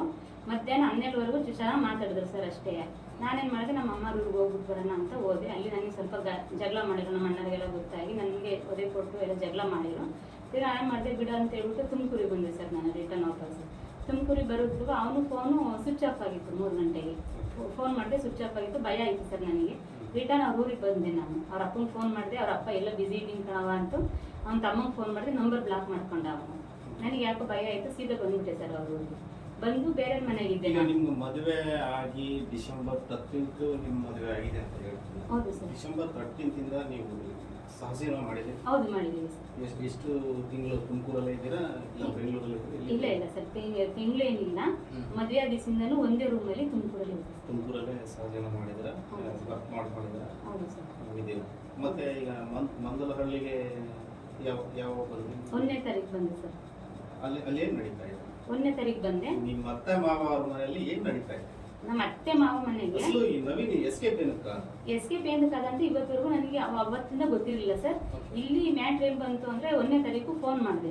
ಅವ್ರ ಅಮ್ಮ ಏನಂದ್ರು, 31ನೇ ತಾರೀಕು ಏನಂತ ಅಂದ್ರು, ನೈಟು ಅಲ್ಲಿ 6 ಗಂಟೆ ಆಗಿತ್ತು, ಇವ್ನು ಹೊರಟ್ಬಿಟ್ಟು ಬರ್ತಾ ಇದೀವಿ ನಾವು ಅಂತ ಅಂದ್ರೆ ನಾನೇನ್ ಮಾಡಿದೆ, ಸರಿ ಆಯ್ತು ಟೈಮ್ ಆಯ್ತಲ್ಲ 6 ಗಂಟೆ ಅಂತ ಕೇಳಿದೆ. ಅವ್ರ ಅಮ್ಮ ಏನಂದ್ರು, 10 ಲಕ್ಷ ದುಡ್ಡಿಕ್ಕಿ ದುಡ್ಡು ಕೊಟ್ಟು ಕರ್ಕೊಂಡು ಹೋಗು ನನ್ನ ಮಗನ ಅಂತ. ಮೇಯ್ನು ಅವ್ರಮ್ಮ 10 ಲಕ್ಷ ದುಡ್ಡು ಕೊಟ್ಟು ಕರ್ಕೊಂಡು ಹೋಗು ನನ್ನ ಮಗನ ಅಂತ ಕೇಳಿದ್ರು. ನಾನೆಲ್ಲ ತಮಾಷೆ ಮಾಡ್ತಾರೆ ಅಂತ ಹೇಳ್ಬಿಟ್ಟು ಇವನಿಗೆ ಹೇಳಿದೆ, ಇನ್ನು 10 ಲಕ್ಷ ದುಡ್ಡು ಕೊಡು ಅಂತ ಕೇಳ್ತಾರಲ್ಲ, ಏನಿದು ಬೇಡ ಬಿಡು, ನನ್ನ ಬಿಟ್ಬಿಡು, ನಾನು ಹೇಳಿದ್ದು ಮದುವೆ ಆಗು ಅಂತ. ಈಗ ಮಂದಳಿಗೆ ಬಂದ್ಮೇಲೆ ನಿಮ್ಮ ಅತ್ತೆ ಅವ್ರ ಮಾವ ಅವ್ರ ಮನೆಗೆ ಬಂದ್ಮೇಲೆ ನವೀನ್ ನಿಮ್ ಜೊತೆಗಿದ್ದ. ಅದು ನನ್ಗೆ ಏನೋ ಚೆನ್ನಾಗಿ ನೋಡ್ಕೊಂಡ್ರೆ ತುಂಬಾ ಟಾರ್ಚರ್ ಸರ್. ತುಂಬಾ ಟಾರ್ಚರ್ ಅಂದ್ರೆ ಈ ಸ್ಟೇಷನ್ ನವೀನ್ ಟಾರ್ಚರ್ ಹೋಗ್ತಿದ್ದ ಇಲ್ಲ ಅತ್ತೆ ಮಾವ ಟಾರ್ಚರ್? ನವೀನ್ ಅಂಬಿತ್ತು ಅವ್ರ ಅಪ್ಪ. ಅವರು ತುಂಬಾ ಕೆಟ್ಟಾಗೆಲ್ಲ ಬೈತಾರೆ, ಸೂಳೆ ಅಂತೇಳಿ ಇದ್ರು, ಏನೋ ತುಂಬಾ ಅಸಹ್ಯವಾಗೆಲ್ಲ ಇದು ಮಾಡೋರು ಸರ್. ನನಗೆ ತುಂಬಾ ಅಸಹ್ಯ ಇದು ಮಾಡೋರು. ನಾನು ಸ್ಟೇಷನ್ಗೆ ಕಂಪ್ಲೇಂಟ್ ಕೊಡ್ಬೇಕು ಅಂತ ಕೊಟ್ಟಿರಲಿಲ್ಲ ಸರ್. ಅವ್ರ ಅಪ್ಪ ಕಳಿಸ್ತೀನಿ, ಫಸ್ಟ್ ಗುಡ್ಬಂಡೆ ಸ್ಟೇಷನ್ಗೆ ಆಂಧ್ರದಲ್ಲಿ ಕೊಟ್ಟೆ ಸರ್. ಅವರು ಸ್ಟಾರ್ಟಿಂಗ್ ತಗೊಳ್ಳಿಲ್ಲ, ಇಲ್ಲಲ್ಲ ಕಣಮ್ಮ ನಿಮ್ಮ ಮದುವೆ ಇರೋದು ಅಲ್ಲಿ ಅಂತಂದ್ರೆ, ಅಲ್ಲಿಗೆ ಹೋಗೋತ್ತಿಗೆ ನಡೆದಿರೋದೆಲ್ಲ ಅಲ್ಲಿ ಕಣಮ್ಮ, ಮದುವೆ ಇರೋದು ಇಲ್ಲಿ ಆಗಿರ್ಬೋದು, ಬಟ್ ಜಗಳ ಎಲ್ಲ ಆಗಿರೋದು ಅಲ್ಲಿ. ಟೈಮ್ ತಗೊಂಡಿದ್ರೆ ಇಷ್ಟು ದಿನ ಕರೆಸ್ತೀವಿ ಅಂತ ಕರೆಸಿಲ್ಲ ಅವರು. ನಿಮಗೆ ಕರ್ನಾಟಕದಲ್ಲೂ ನ್ಯಾಯ ಸಿಕ್ಕಿಲ್ಲ, ಆಂಧ್ರದಲ್ಲೂ ನ್ಯಾಯ ಸಿಕ್ಕಿರಲಿಲ್ಲ. ಎಫ್ಐಆರ್ ಎಲ್ಲೂ ಫೈಲ್ ಆಗಿಲ್ಲ? ಎಲ್ಲೂ ಫೈಲ್ ಆಗಿರಲಿಲ್ಲ ಸರ್ ಸ್ಟಾರ್ಟಿಂಗು. ಅದಾದ್ಮೇಲೆ ನಾನೇ ಫೈಲ್ ಆಗಿದೆ. ಈಗ ಫೈಲ್ ಆಗಿದೆ. ಎಲ್ಲಾಗಿದೆ? ಆಂಧ್ರದಲ್ಲಾಗಿದೆ. ಆಂಧ್ರದಲ್ಲಾಗಿದೆ ಸರ್. ಆಂಧ್ರದಲ್ಲಿ ಫೈಲ್ ಆಗಿದೆ. ಮತ್ತೇನ್ ಹೇಳ್ತಾರೆ ಅವರು? ಆಂಧ್ರದಲ್ಲಿ ಫೈಲ್ ಮಾಡಿದಾಗ ಫಸ್ಟ್ ಹುಡುಗನ್ ಕರ್ಸಿದ್ರು ಸರ್. ಎಫ್ಐಆರ್ ಮಾಡ್ಕೊಂಡು ಹುಡುಗನ್ ಕರ್ಸಿದ್ರು. ನನಗೆ ಕರ್ಸಾದ್ಮೇಲೆ ಕೇಳಿದ್ರು ಏನಂಗಿಲ್ಲ ಅಂದ್ರೆ ಅವನು ಏನನ್ನ ಸುಳ್ಳು ಹೇಳ್ತಿದ್ದು. ಅವ್ರು ವಿಡಿಯೋ ಎಲ್ಲ ತೋರಿಸಿ ಪೊಲೀಸ್ನವರು ಕೇಳೋದಕ್ಕೆ ತಪ್ಪಾಯ್ತು ಸರ್, ಕರ್ಕೊಂಡೋಗಿ ಸಂಸಾರ ಮಾಡ್ಕೊಂತೀನಿ, ರಿಜಿಸ್ಟರ್ ಆಗ್ತೀನಿ ಅಂತ ಕರ್ಕೊಂಡೋದ್ರು ಸರ್. ನನ್ನ ಮನೆಗೆ ಕರ್ಕೊಂಡು ಹೋದವರು. ಕರ್ಕೊಂಡೋಗಿ ವಿತಿನ್ ಸೆಕೆಂಡು ಅವತ್ತು ನೈಟು ನನಗೆ ಪದೇ ಕೊಟ್ಟರು. ನಾನು ಮಾಡಿದೆ 112 ಕಾಲ್ ಮಾಡಿದೆ ಸರ್. ಎಮರ್ಜೆನ್ಸಿ ಕಾಲಿಗೆ ಫೋನ್ ಮಾಡಿದೆ ಅಂತ ಹೇಳ್ಬಿಟ್ಟು ಮೊಬೈಲ್ ಎಲ್ಲ ಕಿತ್ಕೊಂಡ್ಬಿಟ್ರು ಸರ್. ಮೊಬೈಲ್ ಕಿತ್ಕೊಂಡು ಅವತ್ತಿಂದ ಟಾರ್ಚರ್ ಕೊಡೋರು. ಒಬ್ಬಳನ್ನೆಲ್ಲ ಆಚೆ ಬಿಡ್ತಿರಲ್ಲ, ಪೊಲೀಸ್ ಸ್ಟೇಷನ್ಗೆ ಹೋಗ್ಬಿಡ್ತಾಳೆ ಇನ್ನ ಅಂತ ಹೇಳ್ಬಿಟ್ಟು ಹಂಗೂ 2 ಸಲ ಸೂಸೈಡ್ಗೆ ಅಟೆಂಡ್ ಮಾಡ್ಕೊಂಡೆ ಸರ್. ನಾನು ಬಾವಿ ಬೀಳಕ್ಕೆಲ್ಲ ಹೋದೆ. ನಮ್ಮ ಫ್ಯಾಮಿಲಿಗೆ ಫೋನ್ ಮಾಡೋಕ್ಕೂ ಫೋನ್ ಕೊಡ್ತಿರಲಿಲ್ಲ ಸರ್. ಅವ್ರಿಗೆ ಇವರೇ ಫೋನ್ ಮಾಡಿ ಹೇಳೋರು, ಇಲ್ಲಿದ್ದಾಳೆ ಚೆನ್ನಾಗಿದ್ದಾಳೆ ಅಂತ ಇವರೇ ಫೋನ್ ಮಾಡಿದ್ರು. ಇಷ್ಟವರೆಗೂ ನಿಮ್ಮ ಫ್ಯಾಮಿಲಿ ಮಂದ್ರಲ್ಲಿ ಬರೋದಾಗಲಿ ಇಲ್ಲ ಸರ್. ತಿಳಿ ಇಲ್ಲ ಸರ್, ಒಂದ್ಸಲ ಸ್ಟೇಷನ್ ಹತ್ರ ಬಂದ್ರು. ಅಲ್ಲೆಲ್ಲ ವಿಷಯ ಗೊತ್ತಾಗಿ ಜಗಳ ಮಾಡಿ ಎಲ್ಲ ಇದು ಮಾಡಿ ನೀನ್ ಸತ್ರು ಸಾಯಿ ನನ್ನ ಮನೆ ಬಾಗಿಲು ಬರ್ಬೇಡ ಅಂತ ಎಲ್ಲ ಇದು ಮಾಡಿದ್ರು. ಈಗ ನಿಮ್ಮ ಫ್ಯಾಮಿಲಿ ಕೂಡ ನಿಮ್ಗೆ ದೂರ ಆಗಿದೆ? ದೂರ ಆಗಿದ್ದೀನಿ ಸರ್ ನಾನು. ಈಗ ನಿನ್ನ ಸರ್ವಸ್ವ ನಿನ್ನ ಗಂಡ? ನನ್ನ ಗಂಡನೇ ಸರ್ ಇವಾಗೆಲ್ಲ ಆತರ ಇದು ಮಾಡ್ತಾರೆ. ಫಸ್ಟ್ ಎಲ್ಲ ಏನಂತಂದ್ರು, ನಾನು ಯಾರೇ ಬಂದ್ರು ನಾನು ಇನ್ನೂ ಬಿಟ್ಕೊಂಡ್ ಕೊಡಲ್ಲ ಅಂತ ಅಂದ್ರು. ನಾನು ಕೇಳಿದೆ, ಈ ತರ ಕೇಸ್ ಎಲ್ಲ ಆಗಿದ್ದಾವೆ, ಅವ್ನು ಕ್ಲಿಯರ್ ಮಾಡ್ಕೊಬೇಕು. ನನ್ನ ಎದುರಿಗೆ ನಿನ್ ಜೊತೆ ಬಾಳ್ತೀನಿ ಅಂತ ಹೇಳ್ತಾರೆ. ಸ್ಟೇಷನ್ ನೋಡಕ್ ಹೋದಾಗ ಅವ್ರ ಹತ್ರ ನಾನು ಬಾಳಲ್ಲ ಅಂತ ಹೇಳ್ತಾ ಇದ್ದಾರೆ. ಏನ್ ಕೇಳ್ತಾ ಇದ್ರೆ ಅಂದ್ರೆ ನನ್ನ ಎದುರಿಗೆ ಏನ್ ಕೇಳ್ತಾರೆ, ರಿಜಿಸ್ಟರ್ ಕಾಪಿ ಕ್ಯಾನ್ಸಲ್ ಮಾಡಿಸ್ಕೊಂಬ ಅಂತ ನನ್ನ ಎದುರಿಗೆ ಹೇಳೋದು. ಈಗ ಒಂದು ನ್ಯೂಸ್ ಗೊತ್ತಿರೋ ಪ್ರಕಾರ ನಿಮ್ಗೆ ಆಲ್ರೆಡಿ ಒಂದು ಮದುವೆ ಆಗಿದೆ ಅಂತ ಹೇಳ್ತಾ ಇದ್ದಾರೆ. ಅದ್ರ ಬಗ್ಗೆ ಏನ್ ಹೇಳ್ತಾರೆ? ನಾನು ಅದನ್ನೇ ಸರ್ ಹೇಳ್ತಿರೋದು. ಈಗ ಅವ್ರು ಹೇಳ್ತಾ ಇದ್ರಲ್ವಾ, ಆಲ್ರೆಡಿ ಮದ್ವೆ ಆಗಿದ್ದೀನಿ ಅಂತ ಅವ್ರು ಹೇಳ್ತಿದ್ದಾರೆ. ನಾನು ಅದಕ್ಕೋಸ್ಕರ ನಿಮ್ಗೆಲ್ಲ ಓಪನ್ ಆಗಿ ಯಾವ ತರ ಮದುವೆ ಆಗಿದ್ದೀರಾ ನೀವು? ಅಂದ್ರೆ ಫ್ಯಾಮಿಲಿ ಇದ್ದು ಒಪ್ಕೊಂಡು? ಇಲ್ಲ ಸರ್, ಅದು ಯಾವ ತರನು ಮದ್ವೆ ಇಲ್ಲ ಸರ್. ಇಲ್ಲ ಈ ಲೋನ್ ಮಾಡಿ ಮದ್ವೆ ಆಗಿಲ್ಲ, ಏನು ಅಂದ್ರೆ ಏನಿಲ್ಲ ಸರ್. ಅವ್ರಿಗೂ ನಮಗೂ ಸಂಬಂಧನೇ ಇಲ್ಲ. ಅವ್ರು ಒಂದು ಕ್ಯಾಸ್ಟ್, ನಾವು ಒಂದು ಕ್ಯಾಸ್ಟ್. ಎಕ್ಸ್ಪೆಷಲಿ ಅಲ್ಲಿ ಏನ್ ನಡೀತು, ಅದು ಹೆಂಗ್ ಮದ್ವೆ ಆಯ್ತು ಅನ್ನೋದೇ ಗೊತ್ತಿಲ್ಲ. ಇಲ್ಲ ಒಂದು ಹೂನಾರ ಹಾಕಿಲ್ಲ, ಒಂದು ತಾಳಿ ಕಟ್ಟಿಲ್ಲ. ಅದು ಸಾಧ್ಯವಿಲ್ಲದ ಕ್ವಶನ್ ಸರ್. ಅಫ್ಕೋರ್ಸ್ ಒಪ್ಕೊಂತೀನಿ, ಬಟ್ ಅದ್ ಹೆಂಗೆ ಇದಾಯ್ತು ಅನ್ನೋದು ಗೊತ್ತಿಲ್ಲ. ಈ ಕಡೆ ಇಬ್ರು ಸೈನ್ ಬಿದ್ದಿದೆ, ಸರಿನಾ? ಸೈನ್ ಬಿದ್ದಿದೆ. ನಾನು ರಿಜಿಸ್ಟರ್ ಮ್ಯಾರೇಜ್ ಆಗಿದೆ. ಯಾವ ರಿಜಿಸ್ಟರ್ ಅಲ್ಲಿ ಆಗಿದೆ? ಗುಬ್ಬಿಲಿ ಸರ್. ಗುಬ್ಬಿ ರಿಜಿಸ್ಟರ್ ಆಫೀಸ್. ಹೌದು ಸರ್. ನಾನು ಅಲ್ಲೆಲ್ಲ ಹೋಗಿ ಜಗಳ ಮಾಡಿದ್ದೀನಿ. ಜಗಳ ಮಾಡೆಲ್ಲ ಇದು ಮಾಡಿದಾಗ ನಮಗೆ ನಮಗೆ ಗೊತ್ತು ಹಂಗೆ ಹಿಂಗೆ ಅಂತೆಲ್ಲ ಇದು ಮಾಡಿದ್ರು. ಸರಿ ಆಗಲಾಗಿದೆ, ಒರಿಜಿನಲ್ ಸೈನ್ ಸೀಲ್ ಬಿದ್ದೈತೆ ಅಂದ್ಕೊಂಡು ಸುಮ್ಮನಾದೆ. ನಾನು ಜೈಲಿಗೆ ಕಳಿಸಿದ್ನಲ್ಲ ಹುಡುಗ, ಆ ಹುಡುಗನ ಕಡೆಯಿಂದ ನನಗೆ ಸ್ವಲ್ಪ ಇದಾಯಿತು. ಆ ಟೈಮಲ್ಲಿ ಕ್ಯಾನ್ಸಲ್ ಮಾಡ್ಸ್ಕೊಳಕ್ಕೆ ಅಂತ ಹೋದೆ. ಆಗಲಿಲ್ಲ, ಬಿಟ್ಟು ಅದನ್ನ ಕಟ್ಕೊಂಡು ನನಗೆ ಏನಾಗಬೇಕು, ನಾನು ಮದುವೆ ಆಗಿದ್ರಲ್ವಾ, ಇಲ್ಲ ಅವನಾದ್ರೂ ಬಂದು ಕಂಪ್ಲೇಂಟ್ ಕೊಡ್ಬೋದಾಯ್ತಲ್ಲ ಅನ್ಕೊಂಡು ಸುಮ್ಮನಾಗಿದೆ ಸರ್. ನಾನು ತಲೆ ಕೆಡ್ಸ್ಕೊಂಡು. ಈಗ ನೀವು ಫಸ್ಟ್ ಮದುವೆ ಆಗಿದ್ರ, ಅವ್ರು ಎಲ್ಲಿದ್ದಾರೆ? ಗೊತ್ತಿಲ್ಲ ಸರ್, ನಾನು ಮದುವೆ ಆಗಿರಲಿಲ್ಲ ಸರ್. ಅವ್ರನ್ನ ಮತ್ತೆ ಆಗಿಲ್ಲ ಅಂತೀರಾ? ಮತ್ತೆ ರಿಜಿಸ್ಟರ್ ಆಫೀಸಲ್ಲಿ ಇದಾಗೈತೆ ಸರ್. ಅದೇ ಗೊತ್ತಾಗ್ತಿಲ್ಲ. ನಿಮ್ಮ ಪ್ರಮೇಯ ಇಲ್ಲಿದ್ದು ಸಾಧ್ಯನೇ ಇಲ್ಲ ಸರ್. ಆದ್ರೆ ನನಗೆ ಅದೇ ಅರ್ಥ ಆಗ್ತಿಲ್ಲ ನನಗೆ. ಅದಕ್ಕೆ ಈಗ ಇವ್ರು ಏನ್ ಹೇಳ್ತಾರೆ, ನಾನು ಎಲ್ಲದೂ ಪ್ರತಿಯೊಂದು ಹೇಳ್ಕೊಂಡಿದ್ದೆ. ಅವ್ರ ಕಾಲು ಹಿಡ್ಕೊಂಡು ಬೇಡ್ಕೊಂಡಿದ್ದೆ, ವಿಷ ಕುಡ್ದಿರೋದು ಪ್ರತಿಯೊಂದು ಎಲ್ಲರೂ ಇದು ಮಾಡ್ಕೊಂಡಿದ್ದೆ. ನಾನು ಯಾವ್ದೇ ಕಾರಣಕ್ಕೂ ಮದುವೆ ಆಗಲ್ಲ. ನಾನು ಈ ತರ ನನ್ನ ಪರಿಸ್ಥಿತಿ ಐತೆ. ನಮ್ಮ ಅಪ್ಪ ಅಮ್ಮನಿಂದ ಆಸೆ ಹಿಂಗೆ ಬಂದು ಹಿಂಗೆ ಜೀವನ ಮಾಡ್ಕೊಂಡಿದ್ದೆ. ನಾನು ಯಾವ್ದೇ ಕಾರಣಕ್ಕೂ ನಿಮ್ಮ ಮದುವೆ ಆಗಲ್ಲ ಅಂತಾನೆ ಬೇಡ್ಕೊಂಡಿದ್ದೆ ಸರ್. ನಾನು ಬೇಡ್ಕೊಂಡು ಬಿಡದಂತ ಬಲವಂತದಿಂದ ತಾಳಿ ಕಟ್ಟಿತ್ತು ಇವರು. ತಾಳಿ ಕಟ್ಟಿ ಇವಾಗ ಅವ್ರದೇನು ತಪ್ಪಿಲ್ಲ ಅನ್ನೋ ರೇಂಜಲ್ಲಿ ಇಷ್ಟು ದಿನ ಮೊನ್ನೆ ಈಗ ರೀಸೆಂಟ್ ಆಗಿ ಒಂದು ವಾರದಲ್ಲೂ ಕೇಳಿದೆ ಸರ್ ನಾನು ಅವ್ರನ್ನ, ಈ ತರ ಹಿಂಗೈತಲ್ಲ, ಹೋಗಿ ಎಲ್ಲ ಕ್ಲಿಯರ್ ಮಾಡ್ಕೊಂಡು ಬರ್ತೀನಿ, ಬಾ ಹೋಗೋಣ ಇಬ್ರು ಬಾ ಅಂತ ಅನ್ನೋಕ್ಕೆ. ಏನೇ ಯಾರೇ ಬರ್ಲಿ ನನ್ನ ಮನೆ ಬಾಗ್ಲಿಗೆ ನೀ ನನ್ನ ಹೆಂಡ್ತಿ, ನಾನು ನಿನ್ನ ಸಾಕೋದು, ಎಲ್ಲೂ ನಿನ್ನ ಕಳ್ಸಲ್ಲ, ನಾನು ನೋಡ್ಕೊಳೋದು ನಿನ್ನ ಅಂತೇಳಿ ಅವಾಗಲೂ ಒಡೆ ಕೊಟ್ರು ಸರ್. ಒದೆ ಕೊಟ್ಟಾದ್ಮೇಲೆ ನನಗೆ ಸಹಿಸ್ಕೊಳಕ್ಕಾಗಲ್ಲ, ಕದ್ದು ಬಂದು ಸ್ಟೇಷನಿಗೆ ಕುತ್ಕೊಂಡ್ಬಿಟ್ಟೆ ಸರ್. ಈ ಥರ ಹಿಂಗೆ ಮಾಡ್ತಾ ಇದ್ದಾರೆ ಅಂತ ಸ್ಟೇಷನಿಗೆ ಕುತ್ಕೊಂಡೆ. ಅವಾಗ ಬಂದ್ರು ಅವರು, ಅವ್ರನ್ನೂ ಕರೆಸಿದ್ರು. ಕರ್ಸಾದ್ಮೇಲೆ ಇಲ್ಲ ಸರ್ ನಾವು ಹೊಡೆದಿಲ್ಲ ಹಂಗೆ ಹಿಂಗೆ ಅಂತ ಪ್ರಮಾಣ ಮಾಡಿದ್ರು. ಒದೆ ತಿಂದು ತುಂಬಾ ನೋವು ತಿಂದ್ಬಿಟ್ಟಿದ್ದೀನಿ ಸರ್ ನಾನು. ಇಲ್ಲೆಲ್ಲ ಫುಲ್ ಏಟ್ ಆಗ್ಬಿಟ್ಟಿತ್ತು. ತಿರ್ಗಿ ಪೊಲೀಸ್ನವ್ರು ಹೋಗಮ್ಮ ಕಂಪ್ಲೇಂಟ್ ಬರ್ಕಮ್ಮ ಅಂತ ಅಂದ್ರು. ಕಂಪ್ಲೇಂಟ್ ಬರೀ ಅಂತ ಟೈಮಲ್ಲಿ ನಡ್ಕೊಂಡು ಹೋಗ್ತಾ ಇದೆ ಸರ್. ಇದ್ರ ಹತ್ರ ಹೋಗೋಣ, ಬ್ಯಾಂಕ್ ಹತ್ರ ಕಂಪ್ಲೇಂಟ್ ಬರ್ಸ್ಕೊಂಡು, ನನಗೆ ತೆಲುಗು ಬರಲ್ಲ, ಕಂಪ್ಲೇಂಟ್ ಬರ್ಸ್ಕೊಂಬರೋಣ ಅಂತ ಹೋಗ್ತಾ ಇದ್ದೆ. ಅಷ್ಟೊತ್ತಿಗೆ ಅಲ್ಲಿಗೆ ಬಂದು ನವೀನ ಮತ್ತೆ ಅವರು ಚಿಕ್ಕಪ್ಪ ಎಲ್ಲ ಬಂದು ನನ್ನ ಗಾಡೀಲಿ ಬಲವಂತದಿಂದ ನವೀನ ಕರ್ಕೊಂಡೋದೆ ಮನೆಗೆ. ಕರ್ಕೊಂಡೋಗಿ ಮತ್ತೆ ಅಲ್ಲಿ ಏನೇನೋ ಹಂಗೆ ಹಿಂಗೆ ನಾನು ಸ್ಟೇಷನ್ಗಳಿಗೆಲ್ಲ ದುಡ್ಡು ಕೊಟ್ಟಿದ್ದೀನಿ, ನೀನು ಹೆಂಗೆ ಕಿತ್ಕೊ, ಏನು ಮಾಡ್ಕೊಂತಿ ಮಾಡ್ಕೊ, ಯಾವ ಸ್ಟೇಷನ್ ಹಿಂಗೆ ಕಂಪ್ಲೇಂಟ್ ತಗೊಂತಾರೆ ಅಂತ ಈ ಥರ ಎಲ್ಲ ಇದು ಮಾಡಿದ್ರು. ನಿನಗೂ ನವೀನ್ಗೂ ನಿಮ್ಮ ಅತ್ತೆ ನಿಮ್ಮ ಮಾವ ನೀವು ಕಿಲ್ಕ್ ಮಾಡ್ತಾ ಇದ್ದಾರೆ ಸಂಸಾರದ ಬಗ್ಗೆ. ಇನ್ನೊಂದು ನಾವು ಮಲ್ಲಿಕೊಂಡಿದ್ರೆ ಬರೋದು ಎದ್ದು ಬರೋ ನವೀನ ಯಾಕೆ ಅಂತ ಅನ್ನೋದು ಅವಿತ್ತು. ಅವನ ಜೊತೆ ಮಾತಾಡೋ ಕೂತ್ಕೊಂಡ್ರೆ ಅವಳ ಹತ್ರ ಏನೋ ಮಾತಾಡ್ತೀವಿ, ಬರೋ ಆಮೇಲೆ ಮಾತಾಡ್ಕೊಂಡಿವಿ ಅಂತ ಅನ್ನೋದು. ಊಟ ಮಾಡ್ಬೇಕಾದ್ರೆ ಅಷ್ಟೇ ಸರ್, ಒಂದು ಊಟಕ್ಕೆ ಏನೇನು ಹಾಕೊಂಡು ಕೊಡೋದು, ಊಟ ಮಾಡಲ್ಲ ಅಂದ್ರೆ ಹೊಡಿಯೋದು, ಈ ಥರ ಸರ್ ಎಲ್ಲ. ಅವನು ಒಂದು ಗ್ಲಾಸ್ ನೀರು ಇಸ್ಕೊಂಡು ಕುಡಿಯೋಕ್ಕೂ ಅವ್ನು ಇದು ಹಿಂದೆ ಮುಂದೆ ನೋಡೋನು, ನನಗೆ ಬೇಡ ನಮ್ಮ ಅಮ್ಮ ಕೊಡ್ತಾರೆ. ಈ ಥರ ತುಂಬ ಟಾರ್ಚರ್ ಕೊಟ್ಟಿದ್ದಾರೆ ಸರ್ ನನಗೆ. ಆಮೇಲೆ ಗೋಡೆಗೆ ನೇತಾಕಿ ನಾನು ಹೊಡೆಯೋದು, ಕಪ್ಪಳಿಗೆ ಹೊಡೆಯೋದು, ಗೋಡೆಗೆ ಚಿಚ್ಚೋದು ನನ್ನನ್ನು ಕೊಟ್ಟಿದ್ದಾರೆ. ನರ್ಕ ಅಂದ್ರೆ 28 ದಿವಸ ಸರ್. ಇಷ್ಟು ವರ್ಷ ನರ್ಕ ಕೊಟ್ಟಿಲ್ಲ ಸರ್ ಅವ್ರ ಮನೆಗೆ. ಎಷ್ಟು ದಿನ ಟ್ರೈ ಮಾಡಿದ್ದೀನಿ ಸಾಯ್ಬೇಕು ಅಂತ, ಅಷ್ಟು ಟಾರ್ಚರ್ ಕೊಟ್ಬಿಟ್ಟಾರೆ ಸರ್ ನನಗಂತೂ. ಆ ಟೈಮಲ್ಲಿ ಇವನು ಹೇಳೋದು ಕರ್ಕೊಂಡು ಹೋಗ್ತೀನಿ ಎಲ್ಲಾರವ, ರಿಜಿಸ್ಟರ್ ಮಾಡ್ಕೊಳ್ಳೋಣ, ಕರ್ಕೊಂಡು ಹೋಗ್ತೀನಿ ಎಲ್ಲಾರವ, ದೂರ ಚೆನ್ನಾಗಿರೋಣ ಅಂತ ಒಂದ್ಸಲ ಹೇಳೋನು. ಅವ್ರ ಅಪ್ಪ ಅಮ್ಮ ಒಳಗೆ ಬಂದಿದ್ದಂಗೆ ನಮ್ಮ ಅಮ್ಮಂಗೆ ಹುಷಾರಿಲ್ಲ, ನಮ್ಮ ಅಮ್ಮನ ಬಿಟ್ಟೆಲ್ಲೂ ಬರಲ್ಲ. ನಾನು ಕೇಳೋದಿಷ್ಟೇ ಸರ್, ಎಲ್ಲ ವಿಷಯ ಗೊತ್ತಿದ್ದು ಎಲ್ಲ ಇದು ಮಾಡ್ಕೊಂಡು ನಾನು ಏನಕ್ಕೆ ಸರ್ ಮದುವೆ ಆಗಬೇಕಿತ್ತು, ನಾನು ಕೇಳ್ಕೊಂಡಿದ್ದು. ನಂದು ಒಂದು ಜೀವನ ಇತ್ತಲ್ವ ಸರ್, ನನಗೆ ಮದುವೆ ಆಗೋದು. ಇಲ್ಲ ಮದುವೆ ಆಗ್ತಿದ್ನು, ಇಲ್ಲ ನನ್ನ ಲೈಫ್ ಹಂಗೆ ಕಳೀತಿದ್ನು, ಏನೋ ಒಂದು ನನ್ನ ಲೈಫ್ ಆಗ್ತಿತ್ತು, ಎಲ್ಲ ಗೊತ್ತಿದ್ದು. ಏನಕ್ಕೆ ಸರ್ ಇಷ್ಟೆಲ್ಲ ಮಾಡ್ಬೇಕಿತ್ತು ಇವರು? ಈಗ ಮೊನ್ನೆನೂ ಹೇಳ್ದ, ಯಾರೇ ಬಂದ್ರು ನಾನು ಇರ್ತೀನಿ ನಿನ್ ಜೊತೆ ಅಂತ ಅಂದನು. ನೆನ್ನೆ ಗುಬ್ಬಿಗೂ ಬಂದಿದ್ದಾನೆ, ಬಂದು ಅಲ್ಲೂ ಹೇಳಿದ್ದಾನೆ, ನನಗೆ ನನ್ನ ಹೆಂಡತಿ ಬೇಕು, ಅವಳು ಬಂದ್ರೆ ನಾನು ಕರ್ಕೊಂಡು ಹೋಗ್ತೀನಿ.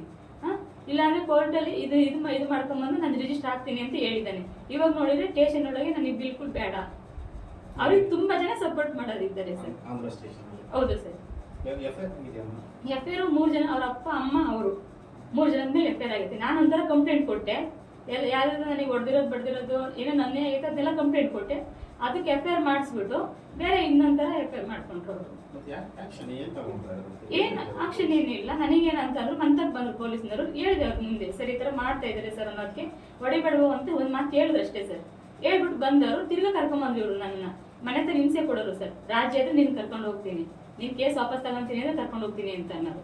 ಸರಿ ಆಯ್ತು ಅಂತ ಕೇಸ್ ವಾಪಸ್ ತಗೊಂತೀನಿ ಅಂತ ಸ್ಟೇಷನ್ ತಗೊಂಡೆ ಸರ್. ನಾನು ಸ್ಟೇಷನ್ ಬಂದಾಗ ಅವ್ರು ಇಲ್ಲೆಲ್ಲ ಕೋರ್ಟಿಗೆ ತಗೊಂಡು ಹೋಗ್ಬೇಕು ನೀವು ಕೇಸ್ ವಾಪಸ್ ತಗೊಳಕ್ಕೆ ಅಂತ ಅಂದ್ರು.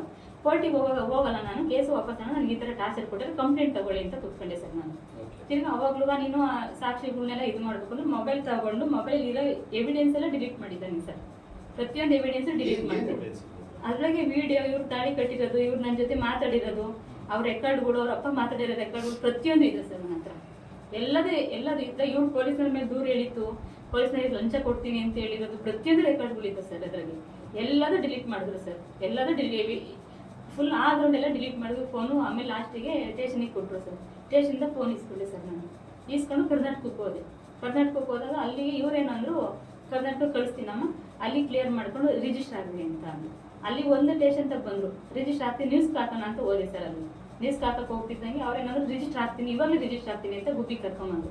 ಅಲ್ಲಿ ಕರ್ಕೊಂಬಂದು ನಾನು ಆಗಲ್ಲ, ಆಮೇಲೆ ಬೇಕಾದ್ರೆ ಆಗ್ತೀನಿ, ಇವಳು ಕರ್ಕೊಂಡು ನಾನು ಜೀವನ ಮಾಡ್ತೀನಿ, ಅದು ಕೇಸೇ ಎಲ್ಲ ವಾಪಸ್ ತಗೊಳ್ಳಿ. ನಾನು ಹೇಳಿದೆ ನಾನು ಕೇಸ್ ವಾಪಸ್ ನಾನು ರಿಜಿಸ್ಟರ್ ಆಗು, ಆಮೇಲೆ ಕೇಸ್ ವಾಪಸ್ ತಗೊಂತೀನಿ ಅಂತ. ಸರಿ ಬಾ ಊರಿಗೆ ಹೋಗೋಣ ಅಂತ ಅಂದ್ರು. ಇಲ್ಲ ಊರಿಗೆ ಬರಲ್ಲ ಇವತ್ತು, ಇಲ್ಲೇ ಬೆಳಿಗ್ಗೆ ಹೋಗೋಣ ಅಂತ ಅಂದೆ. ಅದಕ್ಕೆ ಅವ್ರ ಕಡೆ ಇದ್ದಾರಲ್ಲವ, ಇಲ್ಲೇ ಹುಡುಗನ್ ಬಿಡಕ್ಕಾಗಲ್ಲ, ಬಾ ಹೋಗೋಣ ಅಂತ ಅಂದ್ರೆ ನಾನು ಇವಾಗ ಬರೋಕ್ಕಾಗಲ್ಲ, ಪರಿಸ್ಥಿತಿ ಅರ್ಥ ಮಾಡ್ಕೊಳ್ಳಿ ಅಂತ ಅಂದೆ. ಇವನೇನಂದ ಬೆಳಗ್ಗೆ ಬಾರಮ್ಮ, ಆಯ್ತು ಇವತ್ತಿತ್ತು ಬೆಳಗ್ಗೆ ಬಾ ನೀನು ಮನೆ ಹತ್ರ ಅಂತ ಅಂದು. ಬೆಳಗ್ಗೆ ಬಂದ್ರೆ ಮನೆ ಬಾಗಿಲು ಸೇರಿಸ್ತಾನೆ ಇಲ್ಲ ಸರ್ ನನ್ನ. ನೀನ್ ಅಂತೋಳು ಇಂತೋಳು, ನೀನ್ ಸೂಳೆ, ತುಂಬಾ ಕೆಟ್ಟ. ಪೊಲೀಸ್ ಸ್ಟೇಷನ್ ಅಲ್ಲಿ ನಿನಗೆ ನ್ಯಾಯ ಸಿಗ್ತಾ ಇತ್ತಾ ಇಲ್ವಾ? ಇಲ್ಲ ಸರ್, ನನ್ಗೆ ಸಿಗ್ತಾ ಇಲ್ಲ ಸರ್. ಸ್ಟೇಷನ್ ಹತ್ರ ಹೋದ್ರೆ ಅವ್ರೇನಂತಾರೆ, ಒಂದ್ಸಲ ಕೇಸ್ ಮಾಡಿದ್ದು ಇನ್ನೊಂದ್ಸಲ ಮಾಡಕ್ಕಾಗಲ್ಲ ಕಣಮ್ಮ, ಕೇಸ್ ಆಗ್ಬಿಟ್ಟೈತೆ, ನಾವೇನಮ್ಮ ಬಲವಂತ ಮಾಡಿ ಕಳ್ಸಕ್ಕಾಗುತ್ತಾ? ನಾನು ಕೇಳಿದ್ದು ಇಷ್ಟೇ ಸರ್, ಏನು ಕೇಳಿಲ್ಲ.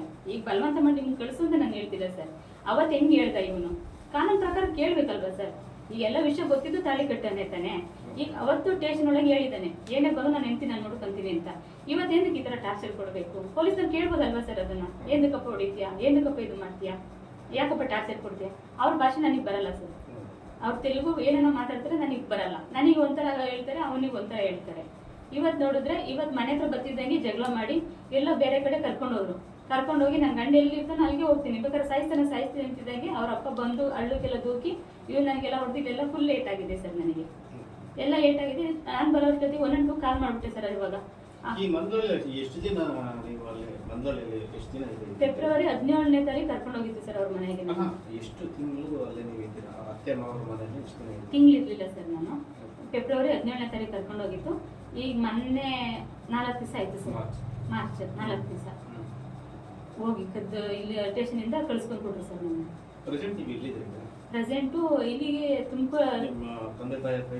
ಇಲ್ಲ ಸರ್, ತಂದೆ ತಾಯಿ ಅತ್ತೆ ಮಾವ ಮನೆಗಿದ್ದೆ. ಈಗ 4 ದಿವಸದಿಂದ ತಂದೆ ತಾಯಿ ಮನೆಗೂ ಇಲ್ಲ, ಅತ್ತೆ ಮಾವ ಮನೆಗೂ ಇಲ್ಲ, ರೂಮ್ ಅಲ್ಲಿ ಇದ್ದೀನಿ ಸರ್. ಹೋಗಿ ಸರಿ, ಒಂದ್ಸಲ ನವೀನ್ ಕಾಲ್ ಮಾಡಿ ನೋಡೋಣ. ನವೀನ್ ಇದ್ರ ಬಗ್ಗೆ ಏನ್ ಹೇಳ್ತಾರ ಅನ್ನೋದು ಸ್ವಲ್ಪ ವಿಚಾರ ಮಾಡೋಣ. Okay sir.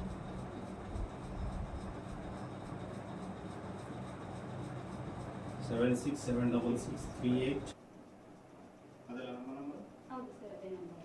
ನೀವು ಕರೆ ಮಾಡುತ್ತಿರುವ ಸಂಖ್ಯೆ ಪ್ರಸ್ತುತ ಸ್ವಿಚ್ ಆಫ್ ಆಗಿದೆ. ದಯವಿಟ್ಟು ನಂತರ ಪ್ರಯತ್ನಿಸಿ. ಚಿಕ್ಸ್ ನಂಬರ್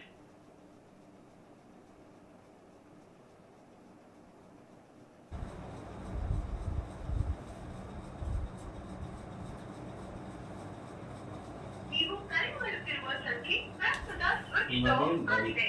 दयविಟ್ಟು ನಂತರ ಪ್ರಯತ್ನಿಸಿ. जिस नंबर से आप संपर्क करना चाहते हैं वह स्विच ऑफ होता है। कुछ समय पश्चात प्रयास करें. The number you are calling is currently switched off. Please try later. ಇವತ್ತು ಸ್ಟೇಷನ್ ಹತ್ರ ಬಂದಿದ್ವಿ ಸರ್. ಅವ್ರು ಹೊಡೆದಾದ್ಮೇಲೆ ಎಲ್ಲ ಇದು ಮಾಡ್ಕೊಂಡು ನಾನು ಬರೋಷ್ಟೊತ್ತಿಗೆ ಅವ್ರು ಬಂದಿದ್ರು. ಆಮೇಲೆ ನಾನು ಬಂದೆ ಸರ್. ಬಂದಾದ್ಮೇಲೆ ಪೊಲೀಸರಿಗೆ ಹೇಳಿದೆ. ಅವ್ರು ಏನಂದ್ರು, ನೀನು ಭಾಳ ಇಷ್ಟ ಐತೆ, ನನಗೆ ಸತ್ತು ನನ್ನ ಗಂಡನ ಜೊತೆ ನಾನು ಸಾಯ್ತೀನಿ ಸರ್, ಇಷ್ಟೆಲ್ಲ ಆಗೈತೆ, ನನಗೆ ಲೈಫ್ ಇಲ್ಲ ಇನ್ನ ಅಂತ ಕೇಳ್ಕೊಂಡು ಹೊತ್ತಿಗೆ ಅವನು ಪೊಲೀಸರ ಮುಂದೆ ನಾನು ಇಲ್ಲ ಸರ್ ಬಾಡ್ಸಲ್ಲ ಅಂತ ನಾನು ಕೇಳಿದೆ. ಎಲ್ಲ ಗೊತ್ತಿದ್ದು ನನಗೇನು ಕಳಿಸುತ್ತೆ ನೀನು ನನ್ನ ಲೈಫ್ ಯಾಕೆ ಇದು ಮಾಡಿದೆ ಅಂತ ಅನ್ನೋದಕ್ಕೆ ಒಂದು ಕ್ವಶನ್, ನಮ್ಮ ಸ್ಟ್ರೈಟ್ ಕ್ವಶನ್. ಇಲ್ಲ ಸರ್. ಫೇಸ್ಬುಕ್ಕು, ಟ್ವಿಟ್ಟರು, ಇನ್ಸ್ಟಾಗ್ರಾಮ್ ಈ ಸೋಷಿಯಲ್ ಮೀಡಿಯಾದಲ್ಲಿ ಪರಿಚಯ ಆಗುವಾಗ ಇಂಥ ಮದುವೆ ಮಾಡ್ಕೊಳ್ಳೋದು ಇವೆಲ್ಲ ತಪ್ಪಂತ ನಿಮಗೆ ಗೊತ್ತಾಗಲಿಲ್ಲ ಸರ್? ಎಕ್ಸ್ಪೆಷಲಿ ನನಗೆ ಗೊತ್ತು ಸರ್ ಅದು ಎಲ್ಲ ಚೀಟ್ ಆಗುತ್ತೆ ಅಂತ ನಿಮಗೆ ಅವಗಾಹನೆ ಇರುತ್ತೆ ತಾನೆ, ನೀವು ಎಜುಕೇಟೆಡ್ ತಾನೆ. ಇರಕ್ಕೆ ಸರ್ ನಾನು ಮದುವೆ ಯಾರೇ ಕಣಕ್ಕೂ ಆಗಲ್ಲ ಅಂತ ಪಾಯ್ಸನ್ ತಗೊಂಡಿತ್ತು, ಕೈ ಕುಯ್ಕೊಂಡಿತ್ತು, ಎಲ್ಲ ಮಾಡ್ಕೊಂಡೆ ಸರ್ ನಾನು. ಅಂತ ಎಂಥ ಪರಿಸ್ಥಿತಿ ನನ್ನ ಮದುವೆ ಆಗಬಾರ್ದು, ಯಾಕೆಂದ್ರೆ ಅಣ್ಣ ಅಂತ ಇದು ಯಾವತ್ತೇ ಒಂದು ಆ ಥರ ಭಾವನೆ ನಾನು ನೋಡಿರಲಿಲ್ಲ ಸರ್. ನಾನು ಎಕ್ಸ್ಪೆಷಲಿ ಯಾವತ್ತೂ ಆ ಥರ ಭಾವನೆ ನೋಡಿರಲಿಲ್ಲ. ಇವನ್ ಮೈಂಡಲ್ಲಿ ಯಾಕೆ ಆ ಥರ ಇತ್ತು ತುಂಬ ಗೈಡ್ ಮಾಡೋಣ ಫಸ್ಟು. ನನಗೋಸ್ಕರ ಯಾವುದಾದ್ರೂ ದೇವಸ್ಥಾನಕ್ಕೆ ಹೋಗಿದ್ದಾನೆ, ಇವಳಿಗೆ ಇಷ್ಟೊಂದು ಕಷ್ಟ ಅನುಭವಿಸುತ್ತೆ ಅಂತ ತುಂಬ ದೇವಸ್ಥಾನಗಳಿಗೆ ಹೋಗಿದ್ದ. ನಾನು ಏನು ಅನ್ಕೊಂಡ್ರೆ ನಮ್ಮ ಅಪ್ಪ ಅಮ್ಮ ಪ್ರೀತಿ ಕೊಡಲಿಲ್ಲ, ಅಟ್ಲೀಸ್ಟ್ ನಾನು ಒಳ್ಳೆ ಫ್ರೆಂಡ್ ಆಗಿ ಕೊನೆಯವ್ರಿಗೆ ನನಗೆ ಒಳ್ಳೆ ಫ್ರೆಂಡಾಗಿ ಅಣ್ಣನಾಗಿರುವಂಥ ರಾಖಿನೂ ಕಟ್ಟಕ್ಕೆ ಹೋಗಿದ್ದೆ ಸರ್ ನಾನು. ಅದು ಕಟ್ಟಿಸ್ಕೊಳ್ಳಿಲ್ಲ ಅವನು. ಅದೇನು ಉದ್ದೇಶ ಇತ್ತು ನನ್ನ ಮದುವೆ ಆಗೋಕ್ಕೆ ಅಂತ ಗೊತ್ತಿರಲಿಲ್ಲ ಸರ್ ನನಗೆ. ಈಗ ಮೊನ್ನೆ ರೀಸೆಂಟಾಗಿ ಹೇಳ್ದೆ, ಜಗಳಾಡ್ಬೇಕಾದ್ರೆ ಕರ್ನಾಟಕಕ್ಕೆಲ್ಲ ಅವರು ಚಿಕ್ಕಪ್ಪ ಹೋಗಿದ್ರು. ಅವ್ರು ಚಿಕ್ಕಪ್ಪ ಹೋಗಿ 2 ಸ್ಟೇಷನ್ ಹತ್ರ ಕೇಳಿದ್ದಾರೆ. 1 ಸ್ಟೇಷನಲ್ಲಿ ಪಾಪ ಅವ್ರು ಇರೋದು ಆನೆಸ್ಟಾಗಿ ಹೇಳಿದ್ದಾರೆ. ಒಂದು ಹುಡುಗಿ ಮೇಲೆ ಕೇಸ್ ಮಾಡಿಸೈತೆ, ಅವ್ರು ಇಷ್ಟಪಟ್ಟಿದ್ದು ಹುಡುಗನ ಮೇಲೆ ಕೇಸ್ ಮಾಡಿಸೈತೆ, ಹೇಳಿ ಕೇಸ್ ಬಿಟ್ಟರೆ ಈ ಹುಡುಗಿ ಮೇಲೆ ಯಾವುದೇ ಕೇಸ್ ಇಲ್ಲ ಅಂತ ಹೇಳಿದ್ದಾರೆ ಅವರು ಪೊಲೀಸರು, ಆನೆಸ್ಟಾಗಿ ಹೇಳಿದ್ದಾರೆ. ಇನ್ನೊಂದು ಸ್ಟೇಷನ್ ಹತ್ರ ಹೋಗಿ ಯಾರೋ ಲೇಡಿ ಏನೋ ಮಾತಾಡಿದ್ದಾರೆ, ಅದಕ್ಕೆ ರೆಕಾರ್ಡ್ಗಳು ತಂದು ನೀನು ಹಂಗೆ ಹಿಂಗೆ ಅಂತ ನನ್ನ ಹತ್ರ ಕೇಳ್ತಿದ್ರು. ನಾನೇನು ಮಾಡಿದೆ, ಮೊನ್ನೆ ಹೋಗಿದ್ನಲ್ಲಿ ಸರ್ ಕೇಳಿದೆ ನಾನು ಪೊಲೀಸ್ನನ್ನ, ಏನು ಮೇಡಮ್ ಈ ಥರ ಎಲ್ಲ ಹೇಳಿದ್ದೀರ ಮೇಡಮ್, ನಿಜವಾಗ ನೀವು ಅಂತ ನಾವು ನೋಡೇ ಇಲ್ಲ, ನಾವು ಅವ್ನು ಏನೇನೋ ಸುಳ್ಳು ಹೇಳ್ತಾ ಇದ್ದ, ಅದಕ್ಕೋಸ್ಕರ ನಾವು ಆ ಥರ ಹೇಳ್ದು ಅನ್ನೋಂತ. ನೆನ್ನೆ ಬಂದಾಗ ಅವ್ರು ಫೋನಲ್ಲಿ ಇಸ್ಕೊಂಡು ಪೊಲೀಸ್ ನನ್ನ ಮೇಲೆ ಸುಳ್ಳು ಹೇಳ್ತೀಯ ನೀನು ಅಂತ ಇಸ್ಕೊಂಡು ಫೋನ್ ಮಾಡಿಕೊಂಡ್ರು ಸರ್ ಅವರು. ಅವಳಿಂದ ಮಾಡಿಕೊಂಡ್ರು. ಆಮೇಲೆ ನನಗೆ ಹೇಳಿದ್ರು, ಇದು ನಮಗೂ ಇದಕ್ಕೂ ಸಂಬಂಧ ಇಲ್ಲ, ಅವ್ನು ಈ ಥರ ಮಾಡಿರೋ ತಪ್ಪು. ಈಗ ನಿಮ್ಮ ಮನಸ್ಸಿಗೆ ನವೀನ್ ನೀವು ಫೇಸ್ಬುಕ್ಕಲ್ಲಿ ಪರಿಚಯ ಆಯಿತು, ನೀವು ಪ್ರೀತಿ ಮಾಡಿದ್ರೆ ಎಲ್ಲ ಆಯಿತು, ಓಕೆ ಎಲ್ಲ ಆಯಿತು. ನವೀನ್ ನಿಮ್ಗೆ ಚೀಟ್ ಮಾಡ್ತಾ ಇದ್ದಾರೆ ಅನ್ನಿಸ್ತದ, ಇಲ್ಲ ಅವ್ನಿಗೆ ಕಿರಿಕ್ ಮಾಡ್ತಾ ಇದಾರ ಅವ್ರ ಮನೆಯಿಂದ ಏನನ್ನ? ಅವ್ರ ಮನೆಯಿಂದಲೇ ನಮಗೆ ಟಾರ್ಚರ್ ಮಾಡಕ್ಕೆ ಇದು ಮಾಡ್ತಾರೆ. ಇವತ್ತು ಅಷ್ಟೇ ಸರ್ ಆಗಿದ್ದು. ನವೀನ್ ತಪ್ಪೇ ಏನೂ ಇಲ್ಲ ಅಂತ ನವೀನು ಅವ್ರ ಅಪ್ಪ ಅಮ್ಮ ಹೇಳ್ದಂಗೆ ಕೇಳ್ತಾ ಇರೋದು ಸರ್. ಅವ್ರ ಅಪ್ಪ ಅಮ್ಮ ಹೆಂಗೆ ಹೇಳ್ತಾರೋ ಹಂಗೆ. ಅವ್ರ ಅಪ್ಪ ಏನಾದರೂ ಸ್ಟೇಷನ್ ಹತ್ರ ಅವತ್ತು ಕರ್ಕೊಂಡು ಹೋಗ್ಬೇಕಾದ್ರೆ ಅವ್ರ ಗಂಡ ಹೆಂಡತಿ ಎಲ್ಲ ಇರಲಿ ಚೆನ್ನಾಗಿರ್ಲಿ ಸರ್ ಅಂತ ಅಂದರು. ಓಕೆ ಅಂತ ನಾನು ಒಪ್ಕೊಂಡು ಹೋದೆ ಸರ್. ಇನ್ನೇನು ಅವ್ರು ನನಗೆ ಕೆಟ್ಟದ್ದು ಬಯಸ್ತಾರ, ತಂದೆ ಸ್ಥಾನದಲ್ಲಿ ಇದ್ದಾರೆ ಅಂತೇಳಿ ಹೋದೆ ಸರ್ ನಂಬ್ಕೊಂಡು. ಹೋದಾಗಿಂದ ತುಂಬ ಟಾರ್ಚರ್ ಕೊಟ್ಟರು, ನಾನು ಅದನ್ನೆಲ್ಲ ಅನ್ಭವಿಸ್ಕೊಂಡು ಬಂದೆ ಸರ್. ಇವ್ರು ಎಷ್ಟೇ ಟಾರ್ಚರ್ ಕೊಟ್ಟರು ಕೊಡಲಿ, ನಾನು ಮಾಡ್ಕೊಂಡಿರೋ ತಪ್ಪು ಅಂತ ಹೇಳ್ಬಿಟ್ಟು ಸುಮ್ಮನೆ ಆಗ್ಬಿಟ್ಟಿದೆ ಸರ್. ನಾನು ತಲೆ ಕೆಡಿಸ್ಕೊಳ್ಳಲ್ಲ. ಇವತ್ತೇನು ಹೇಳ್ತಿದ್ದಾರೆ ಅವರಪ್ಪ, ನಾನು ಯಾವುದೇ ಕಣಕ್ಕೂ ನಿನ್ನ ಮನೆಗೆ ಕರ್ಕೊಂಡು ಹೋಗಲ್ಲ, ನಾನು ಕದ್ರಿಸಿ ಹಾಕ್ಬಿಡ್ತೀನಿ ನಿಮ್ಮನ್ನ ಯಾವುದೇ ಕಣಕ್ಕೂ ಬಿಡಲ್ಲ. ಹೆಂಗೆ ಬೇಕೋ ತುಂಬ ಬಾಯಲ್ಲೆಲ್ಲ ಕೆಟ್ಟ ಮಾತೆ ಅವನಿಗೆ ಹೇಳ್ಕೊಡ್ತಾ ಇದ್ದಾರೆ. ನಾನು ಯಾವುದೇ ಕಣಕ್ಕೂ ಜೊತೆ ಮಾಡಲ್ಲ, ಬೇಕಾದ್ರೆ ಕೋರ್ಟಿಗೆ ಹೋಗ್ತೀನಿ, ಇನ್ನು ಕೋರ್ಟ್ಗೆ ಹೋಗ್ತೀನಿ, ನನಗೆ ಬೇಡ ಅವಳು ಅಂತ ಹೇಳಿ ನಾನು ಹೇಳಿ, ನಾನು ಟಿಶ್ಯೂ ಪೇಪರ್ ಅಲ್ಲ ನೀನು ಯೂಸ್ ಮಾಡ್ಕೊಂಡ್ಬಿಡಕ್ಕೆ, ನಾನು ಎಲ್ಲ ವಿಷಯ ಗೊತ್ತಿದ್ದು ನೀನು ತಳ್ಳಿ ಕಟ್ತೇನೆ, ನಾನು ಸರಿ ಇಲ್ಲ ಅಂತಲ್ವಾ, ಸರಿ ನಿಮಗೆ ನಿನಗೆ ಬಾ ಅಂತ ನಾನು ಕರ್ದಿದ್ವಾ ಹೇಳಿ ಸರ್, ನಾನು ತಪ್ಪಾದ್ರೆ ನೀವು ಹೇಳಿ. ಎಲ್ಲದೂ ಕೇಳಿದೆ ನಾನು. ಈಚೆ ಬರ್ತಾನೆ ನಾನು ಹಂಗಂತ ಹೇಳಿದೆ, ನಾನು ಮಾತಾಡ್ಕೊಳ್ಳಿ ಬಿಡೋರು ಅಂತ ಅನ್ನೋದು ನಾನು ಆ ಅಪ್ಪನ ಕೇಳಿದೆ. ಆ ಅಪ್ಪ ಹೇಳ್ತಾರೆ ನನ್ನ ಮೇಲೆ ಎಂದು ಕಂಪ್ಲೇಂಟ್ ಕೊಟ್ಟಿದೆ ಅಂತ. ಆಮೇಲೆ ಬೆಳಗ್ಗೆ ಹೇಳಿದ್ರು ಅವರಪ್ಪ, ನಾನೇ ಅವು ಬೇಕು ಅಂತ ಕಳಿಸಿತ್ತು ಅವನ್ನ, ನಾವೇ ಕಳಿಸಿತ್ತು. ಬೆಳಗ್ಗೆನೂ ಒಂದು ಸ್ಟೇಷನ್ ಕರ್ಕೊಂಬರಕ್ಕೆ ಅಂತ ನಿಂತ್ಕೊಂಡ್ರೆ ಅವ್ರಪ್ಪ ಬಂದೇ ಹೋಗೋ ನೀನು ಅವಳು ಬಿಟ್ಟು ಹೋಗೋ ಅವಳೆಲ್ಲರೂ ಸಾಯಿಲಿ ಅಂತ ಬೆಳಗ್ಗೆ ಇದು ಮಾಡಿದ್ರೆ ಅವಾಗ ಹೇಳೋದಕ್ಕೆ ಅವ್ರಮ್ಮ ಅವರು ಎಲ್ಲ ಹಂಗೆ ಅಂದ್ರು ಸರ್. ತುಂಬ ಕೆಟ್ಟಾಗೆಲ್ಲ ಬೈದ್ರು, ಸಾಯಿ ಮುಂದೆ ನೀನು ಇಲ್ಲೆಯ ನಿನ್ನ ಅಂತವಳು ಇಂಥವಳು ಅಂತ. ಅವ್ರ ಅಮ್ಮ ನನಗೆ ಗೊತ್ತಿದ್ದು ನೀನು ತಳಿ ಕಟ್ಟಿಸ್ಕೊಂಡಿದೆ, ನೀನು ಯಾವಳೆ ನೀನು ಹಂಗೆ ಹಿಂಗೆ ಅಂತ ನಾನು ಹೇಳಿದೆ. ನಿನಗೆ ಫಸ್ಟೇ ಹೇಳಿದೆ ತಾನೇ, ಒಡವೆ ಎಸ್ಕೊಂಬೇಕಾದ್ರೆ ಚೆನ್ನಾಗಿತ್ತಾ, ದುಡ್ಡು ಕೇಳ್ಬೇಕಾದ್ರೆ ಚೆನ್ನಾಗಿತ್ತಾ, ಇವಾಗ ಯಾವಳೆ ಅಂತ ಕೇಳ್ತಿದ್ರೆ ಏನಕ್ಕೆ ಇಷ್ಟೆಲ್ಲ ಆಟ ಆಡಿಸ್ತಾ ಇತ್ತ ಅಂತೆಲ್ಲ ಕೇಳಿದೆ ಸರ್ ನಾನು. ನಿನ್ನ ಹತ್ರನೇ ದುಡ್ಡು ಖರ್ಚು ನನ್ನ ಹತ್ರನೇ ಖರ್ಚು ಮಾಡ್ತಾರೆ. ಹೌದು ಸರ್. ಅವ್ನು ನೀವು ಇಲ್ಲಿ ಬಂದಾಗೆಲ್ಲವ ನಮ್ಮ ಅಮ್ಮಂಗೆ ಅದನ್ನ ಕೊಡಿಸ್ಬೇಕು ಇದನ್ನ ಕೊಡಿಸ್ಬೇಕು, ಹುಷಾರಿಲ್ಲ, ತುಂಬಾ ಖರ್ಚಾಗಿದೆ ಸರ್. ಒಂದು ಆ ಹುಡುಗನ ಕೇಸಲ್ಲಿ ಅಮೌಂಟ್ ಬಂದಿತ್ತು ಸರ್. ಆ ಹುಡುಗನ ಕೇಸಲ್ಲಿ ಅಮೌಂಟ್ ಬಂದಿತ್ತು, ಅದೆಲ್ಲ ಫುಲ್ ಇವ್ರಿಗೆ ಖರ್ಚಾಗಿದೆ. ಈಗ ಅವರು ಅವ್ರ ತಂದೆ ತಾಯಿ ಫುಲ್ಲು ನನ್ಗೆ ಬೇಕಿಲ್ಲ. ನವೀನು ಒಂದ್ಸಲ ನನ್ನ ಎದುರಿಗೆ ಬೇಕು, ನನಗೆ ಬಿಡಲ್ಲ ನಿನ್ನ ಅಂತ ಹೇಳ್ತಾನೆ. ಒಂದ್ಸಲ ಒಳಗೆ ಪೊಲೀಸ್ ಸ್ಟೇಷನ್ ಒಳಗೆ ನೋಡಿದ್ರೆ ನನಗೆ ಬೇಕಿಲ್ಲ ಸರ್ ಅವಳು ಅಂತ ಒಂದ್ಸಲ ಹೇಳ್ತಾನೆ. ಈ ಥರ ಐತಿ. ಹೋಗ್ಬೇಕಾದ್ರೆ ಇವತ್ತು ಅಷ್ಟೇ ಸರ್, ಕರ್ಕೊಂಡು ಹೋಗ್ತಿದ್ರು ನನ್ನಪ್ಪ, ನನಗೆ ಹೋಗತ್ತಪ್ಪ ಅಂತ ಕರ್ಕೊಂಡು ಹೋಗ್ತಿದ್ರು. ಅಲ್ಲಿಂದ ಬಸ್ ಸ್ಟ್ಯಾಂಡಲ್ಲಿ ಕರ್ಕೊಂಡು ಹೋಗ್ತಿದ್ದಂಗೆ ಅವ್ರ ಅಪ್ಪ ಬಂದು ಹಂಗೆ ಹಿಂಗೆ ಅಂತ ಜಗಳ, ನೀನು ಯಾವಳೆ ನಮ್ಮ ಮನೆಗೆ ಬರೋಕ್ಕೆ, ಈ ಸ್ಟೇಷನ್ ಮುಂದೆ ಅವ್ರೆಲ್ಲರೂ ಹೋಗ್ಲಿ ನಾವು ಕೇಳಲ್ಲ, ನನ್ನ ಮನೆಗೆ ಬರಬೇಡ ನೀನು ಅಂತ ಹೇಳಿದ್ರು ಒಂದ್ಸಲ ಅವ್ರ ಮಗುನ. ಇನ್ನೊಂದ್ಸಲ ಅವಳನ್ನ ಕರ್ಕೊಂಬಂದ್ರೆ ಕತ್ರಿಸಾಕ್ತೀನಿ, ಇನ್ನೊಬ್ಬ ಬರ್ಬೇಕಷ್ಟೇ ನನ್ನ ಮನೆಗೆ ಅಂತ ಒಂದ್ಸಲ ಹೇಳಿದ್ರು. ಏನೇನು ಬೆಳಿಗ್ಗೆ ಒಂದ್ಸಲ ಅವರು ಅವ್ರ ಅಪ್ಪ ಹೇಳ್ಕೊಟ್ಟಂಗೆ ಇವ್ರು ಇದು ಮಾಡ್ತಾ ಇದ್ದಾರೆ. ಬಿಲ್ಕುಲ್ ಬೇಡ ಅಂತಾನೆ ಹೇಳ್ಕೊಡ್ತಾ ಇದ್ದಾರೆ ಸರ್ ಅವರು.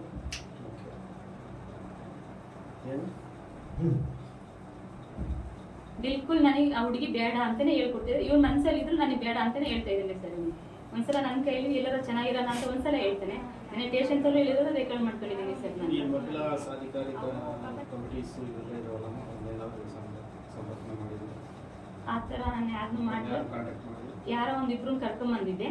ಅವರು ಪಾಪ ನ್ಯಾಯ ಕೊಡ್ಸೋಕೆ ಹೋರಾಡಿದ್ರು ಸರ್. ಹೋರಾಡಿದಾಗ ಪೊಲೀಸ್ನವ್ರು ಮಾತಾಡ್ಸಿಲ್ಲ ಸರ್, ನೀನು ಅವ್ರನ್ನೇ ಮಾಡಿಕೊಂಡಿದ್ಯಾ, ಅದಕ್ಕೆ ಸ್ಟೇಷನ್ಗೆ ಹೋಗಿ 2 ಹೊತ್ತು ಅಂತ ಕೇಳ್ತಾರೆ. ಅವ್ರ ಫ್ಯಾಮಿಲಿ ಇವನು ನವೀನ ಈ ಥರ ಮಾತಾಡೋದು ಕೇಳ್ತಾರೆ ಸರ್. ಇವತ್ತು ಅಷ್ಟೇ, ನಾ ಯಾವನ್ನ ಮಾಡಿಕೊಂಡಿದ್ದೆ ಅದಕ್ಕೆ ನೆನೆ ದಿವಸ ಎಲ್ಲಿ ಹೋಗಿದ್ದೆ, ಅವನ ಎದುರಿಗೆ ಇದ್ದೀನಿ ಸರ್ ಸ್ಟೇಷನ್ ಹತ್ರ. ನಾನು ನೆನೆ ದಿವಸ ಯಾವನ್ನ ಕರೆದಿದ್ದಾನೆ ಅದಕ್ಕೆ ಸ್ಟೇಷನ್ಗೆ ಹೋಗಿದ್ದೆ ಅಂತ ಕೇಳ್ತಾರೆ. ಈ ಥರ ಎಲ್ಲ ಇದು ಮಾಡ್ತಾ ಇದ್ದಾರೆ ಸರ್. ನನಗೆ ತುಂಬ ಹಿಂಸೆ ಜಂತಿನ ವಿಷಯ ಎಲ್ಲ ನಿಮ್ಮ ಅಪ್ಪ ನಿಮ್ಮ ತಂದೆ ತಾಯಿಗೆ ತಿಳಿಸಿದ್ರು? ಅವರಿಗೆ ತುಂಬ ನೋವಾಗುತ್ತೆ ಅಂತ ತಿಳಿಸಿಲ್ಲ. ನಿನ್ನೆ ಸ್ಟೇಷನ್ ತಗ ಬಂದಿದ್ರು ನಮ್ಮ ಅಪ್ಪ ಅಮ್ಮನೂ. ಅವ್ರ ಮುಂದೆನೂ ಹೇಳ್ದೆ, ನಾನೇ ನಿನ್ನ ಮಗಳು ಬಿಟ್ಟಿದ್ದೀನಿ, ನಾನು ಚೆನ್ನಾಗಿ ನೋಡ್ಕೊಂತಿದ್ದೀನಿ ಅಂತ ಹೇಳ್ದೆ. ಅಲ್ಲಿ ಭರವಸೆ ಕೊಡೋದಕ್ಕೆ ಅವರು ಹೋದ್ರು, ಕಳಿಸ್ತೆ ಸರ್. ನಮ್ಮ ಅಪ್ಪಂಗೆ ಹುಷಾರಿರಲಿಲ್ಲ, ಹೋಗ್ರಿ ಅಂತ ಅಂದೆ. ಅವರು ಕರ್ಕೊಂಬರವ ಅವನ ಮನೆಗೆ ಅಂತಂದ್ರು. ಅವನು ನಾನು ಬರೋಕ್ಕೆ ರೆಡಿ ಇಲ್ಲ ಅಂತ ಅಂದ. ರೆಡಿ ಇಲ್ಲ, ನಾನು ಅವಳು ಕರ್ಕೊಂಡು ಹೋಗ್ತೀನಿ ಅಂತ ಅನ್ನೋದು ಅವರು ಹೊರಟೋದ್ರು. ಇವನು ಅಲ್ಲಿ ಒಂಥರ ಬರೆಸ್ತಾ, ನಾನು ರಿಜಿಸ್ಟರ್ ಆಗ್ತೀನಿ ಅದೆಲ್ಲ ಕ್ಲಿಯರ್ ಮಾಡಿಕೊಂಡು ನನ್ನ ಇವಳು ಬಂದರೆ ಇವಾಗಲೇ ಕರ್ಕೊಂಡು ಜೀವನ ಮಾಡ್ಕೊಂಡಿರ್ತೀನಿ ಅಂತ ಹೇಳ್ಬಿಟ್ಟು ಇಲ್ಲಿಗೆ ಬಂದು ನಾನು ಹಂಗೆ ಹೇಳೇ ಇಲ್ಲ, ಹಂಗೆ ಹಿಂಗೆ ನಾವು ಹೇಳಿರೋದೇ ಒಂದು, ಪೊಲೀಸ್ನ ಬರ್ಕೊಂಡಿರೋದೇ ಒಂದು ಅಂತ ಇಲ್ಲಿ ಹೇಳ್ತಾ ಇದ್ದಾರೆ.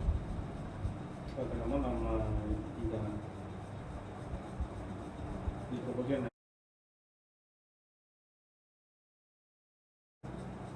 ನಿಮ್ಮಿಬ್ಬರನ್ನು ಒಂದು ಮಾಡೋದು 100% ಪ್ರಯತ್ನ ಪಡ್ತೀವಿ. ಯಾವ ತಪ್ಪಿಗೆ ಸರ್ ಈ ಶಿಕ್ಷೆ ನನಗೆ? ನಾನು ಏನು ತಪ್ಪು ಮಾಡಿದ್ದೀನಿ ಸರ್? ನಾನು ಕೇಳೋದೊಂದು, ಈಗ ನಾನು ತಪ್ಪು ಮಾಡಿದ್ದೀನಿ ತಾನೆ, ನಾನು ಸರಿ ಇಲ್ಲ ತಾನೆ, ನಾನೆಲ್ಲ ಹೇಳಿದೆ ತಾನೆ ಫಸ್ಟೇ. ಇವನು ಯಾರು ಸರ್ ತಾಳಿ ಕಟ್ಟಕ್ಕೆ ನನಗೆ? ನಂದು ಒಂದು ಜೀವನ ಐತಲ್ಲ ಸರ್, ಏನಕ್ಕೆ ಸರ್ ತಾಳಿ ಕಟ್ತಾ? ಎಲ್ಲ ನಾನು ಫಸ್ಟೇ ಹೇಳಿದ್ದೀನಿ, ಇದು ನಡೀತಾ ಇದ್ದೆ, ಕೇಸ್ಗಳು ನಡೀತಾ ಇದ್ದೇವೆ ಕೂಡ ನಾವು, ಹಿಂಗೆಲ್ಲ ಪರಿಸ್ಥಿತಿ ಹಿಂಗೆ ಐತೆ, ನಾನು ಒಬ್ಳೆ ಅಂತ ಎಲ್ಲರೂ ಹೇಳ್ಕೊಂಡಿದ್ದೀನಿ ಸರ್. ನಾನು ಏನಕ್ಕೆ ಸರ್ ನನ್ನ ಜೀವನದಲ್ಲಿ ಬಂತ ಇವನು? ತಾಳಿ ಕಟ್ಟಂತ ಅಗತ್ಯ ಏನಿತ್ತು ಸರ್ ನನಗೆ? ಸರ್ ಮನೆ ಒಳಗೆ ಸೇರ್ಕೊಂಡು ಹಿಂಸೆ ಪಟ್ರು ಅಂದ್ರೆ ಗೋಡಿಗೆ ಹಾಕೊಂಡು ಮಾಡ್ಯಾರ ಸರ್. ನನಗೆ ಬಡ್ಕೊಂಡ್ರು ಬಿಡ್ತಿರಲಿಲ್ಲ, ಗೋಡಿಗೆ ಹಾಕೊಂಡು ಹೊಡ್ಯಾರು. ಅಕ್ಕಪಕ್ಕ ಜನ ಮಾತಾಡಕ್ಕೆ ಅಂತ ಕರ್ಸ್ಕೊಳ್ಳೋದು ಹೊಡೆಯೋದು ಹಿಂಗ್ ಮಾಡ್ಯಾರ ಸರ್. ಸಿಕ್ಕಾಬಿಟ್ಟು ಹಿಂಸೆ ಪಟ್ಬಿಟ್ಟಾರೆ ಸರ್ ನನಗೆ. ಈ ಸ್ಟೇಷನ್ ಬಂದೆ, CS ಸಾಹೇಬ್ ಹತ್ರ ಬಂದೆ ಮೊನ್ನೆ. ಅವರು ಹೋಗಮ್ಮ ಕಂಪ್ಲೇಂಟ್ ಮಾಡು ಅಂದ್ರು. ಅಲ್ಲಿ SI ಹತ್ರ ಹೋದ್ರೆ ಅವರು ಕರ್ನಾಟಕಕ್ಕೆ ಹೋಗಿ ಕ್ಲಿಯರ್ ಮಾಡ್ಕೊಂಡ್ ಬನ್ನಿ. ಅಲ್ಲಿ ಏನ್ ಕ್ಲಿಯರ್ ಮಾಡ್ಕೊಂಡು ಹೊಡೆದಿರೋದೆಲ್ಲ ಇಲ್ಲಿ ಏನಕ್ಕೆ ಸರ್ ಕ್ಲಿಯರ್ ಮಾಡ್ಕೊಂಡ್ ಬರ್ಬೇಕು? ಅಲ್ಲಿ ಅವ್ರ ಮಾತಿ ಬೆಲೆ ಕೊಟ್ಟು ಹೋದ್ವಿ ನಾವು. ಏನಾದ್ರು ಅಲ್ಲಾರು ನಮ್ಮ ಅಪ್ಪ ಅಮ್ಮನ ಜೊತೆ ಮಾತ್ರ ಕ್ಲಿಯರ್ ಮಾಡ್ಕೊಂತಾರೇನೋ ಅಂತೇಳಿ ಬಂದೆ, ಹೋದೆ ಸರ್. ಅಲ್ಲೂ ನಮ್ಮ ಅಪ್ಪ ಅಮ್ಮನ ಜೊತೆ ಮಾತಾಡಲ್ಲ, ಬರೀ ಮಾತೆತ್ತಿರಿ, ಬರೀ ಇದೊಂದು ಹೇಳ್ತಾ ಇದ್ದಾನೆ. ಫಸ್ಟ್ ಏನಂದ, ಏನೇ ಬಂದ್ರು ನಾನಿದ್ದೀನಿ ನಿನ್ಗೆ ಅಣ್ಣಾಗಿ, ಯಾರೇ ಬರ್ಲಿ ನೀನು ಹುಡಿಕೊಂಡು ಮನೆ ಬಗ್ಲಿಗೆ, ನನ್ನ ಹೆಂಡತಿ ಎಲ್ಲೂ ಕಳ್ಸಲ್ಲ, ಕ್ಲಿಯರ್ ಮಾಡ್ರಿ ಅಂತ ಹೇಳ್ತೀನಿ ಅಂತ ಅಂದನು. ಇವತ್ತು ಬಿಲ್ಕು ನೀನು ಬೇಡ, ಅದನ್ನ ಕ್ಲಿಯರ್ ಮಾಡ್ಕೊಂಬ, ಆಮೇಲೆ ನೀನು ರಿಜಿಸ್ಟರ್ ಆಗ್ತೀನಿ ಅಂತ ಹೇಳೋದು ಈ ಥರ. ಸರಿ ಅಮ್ಮ, ತಪ್ಪದೇ ಇದ್ದಂಗೆ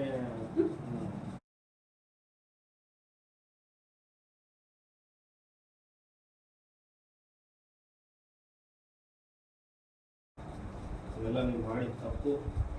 ಈ ತಪ್ಪಾಗ ತಿಳ್ಕೊಬೇಡ್ರಿ. ಸೋಷಿಯಲ್ ಮೀಡಿಯಾನ ಫಾಲೋ ಆದರೆ ಲೈಫ್ ಸ್ಪಾಯಲ್ ಆಗುತ್ತೆ. ಗೊತ್ತಿದ್ದು ಕೂಡ ನೀವು ಲೈಫ್ ಸ್ಪಾಯಲ್ ಮಾಡ್ಕೊಳ್ತಾ ಇದ್ದೀರಾ. ನಾನು ತಪ್ಪು ಅಂತ ಹೇಳ್ತೇನೆ ಸರ್, ಬಟ್ ಅವನು ಹೇಳಕ್ಕಾಗಲ್ಲ, ಅಂತ ಕಚ್ಚಡ ಕೆಲಸ ಮಾಡಿದ್ದಾನೆ. ಅದು ನಾನು ಈ ಪಬ್ಲಿಕ್ಕಿಗೆ ಹೇಳ್ಬೋದಲ್ವಾ ಸರ್ ಇವ್ನು ಏನ್ ಮಾಡಿದ್ದಾನೆ ಅಂತವ? ಅದು ಪ್ರತಿಯೊಂದು ಎವಿಡೆನ್ಸ್ ನನ್ನ ಹತ್ರ ಇದೆ. ಅವ್ರನ್ನ ಮೆಸೇಜ್ ಮಾಡಿರೋದು, ಅವಳು ಡೆತ್ ನೋಟ್ ಕಳ್ಸಿರೋದು, ನಿಮ್ ಪಿಂಡ ನನ್ನ ಹೊಟ್ಟೆ ಒಳಗೈತೆ ಅಂದಿರೋದು, ಅವಳು ಮಾತಾಡಿರೋದು, ಇವ್ನು ನನ್ನ ಕಾಲು ಹಿಡ್ಕೊಂಡು ಓಡಾಡಿರೋದು, ಎಲ್ಲ ಪ್ರತಿಯೊಂದು ರೆಕಾರ್ಡ್ಸ್ ನನ್ನ ಹತ್ರ ಇದೆ. ಏನಕ್ಕೆ ಸರ್ ನಾನು ಏನಕ್ಕೆ ಇಷ್ಟೊಂದು ಕೊಟ್ಟು ತಿನ್ಕೊಬೇಕು ನಾನು? ಇದು ಪರಿಸ್ಥಿತಿ. ಫೇಸ್ಬುಕ್ ಪರಿಚಯದಿಂದ ಲಲಿತಾ ಜೀವನ ಈಗ ಹಾಳಾಗಿದೆ. ಒಂದ್ ಕಡೆ ಕರ್ನಾಟಕ ಸ್ಟೇಷನ್ಗೆ ಹೋದ್ರೆ ಆಂಧ್ರದಲ್ಲಿ ನಡೆದಿದೆ ಅಂತ ಅವ್ರು ಹೇಳುವ ಪರಿಸ್ಥಿತಿ. ಈ ಕಡೆ ಆಂಧ್ರದಲ್ಲಿ ಬಂದ್ರೆ ನಿಮ್ದು ಕರ್ನಾಟಕ ಗುಬ್ಬಿ ಅಲ್ವಾ, ನೀವು ತುಮಕೂರಲ್ಲಿ ಮದುವೆ ಆಗಿದ್ದೀರಾ, ನೀವು ಅಲ್ಲಿಗೆ ಹೋಗ್ಬೇಕು ಅಂತ ಹೇಳೋ ಪರಿಸ್ಥಿತಿ. ಮೊದಲಿಗೆ ಲಲಿತಕ್ಕೆ ನ್ಯಾಯ ಸಿಗ್ತಾ ಇಲ್ಲ. ಈಗ ಲಲಿತಾಗೆ ನ್ಯಾಯ ಸಿಗಬೇಕು.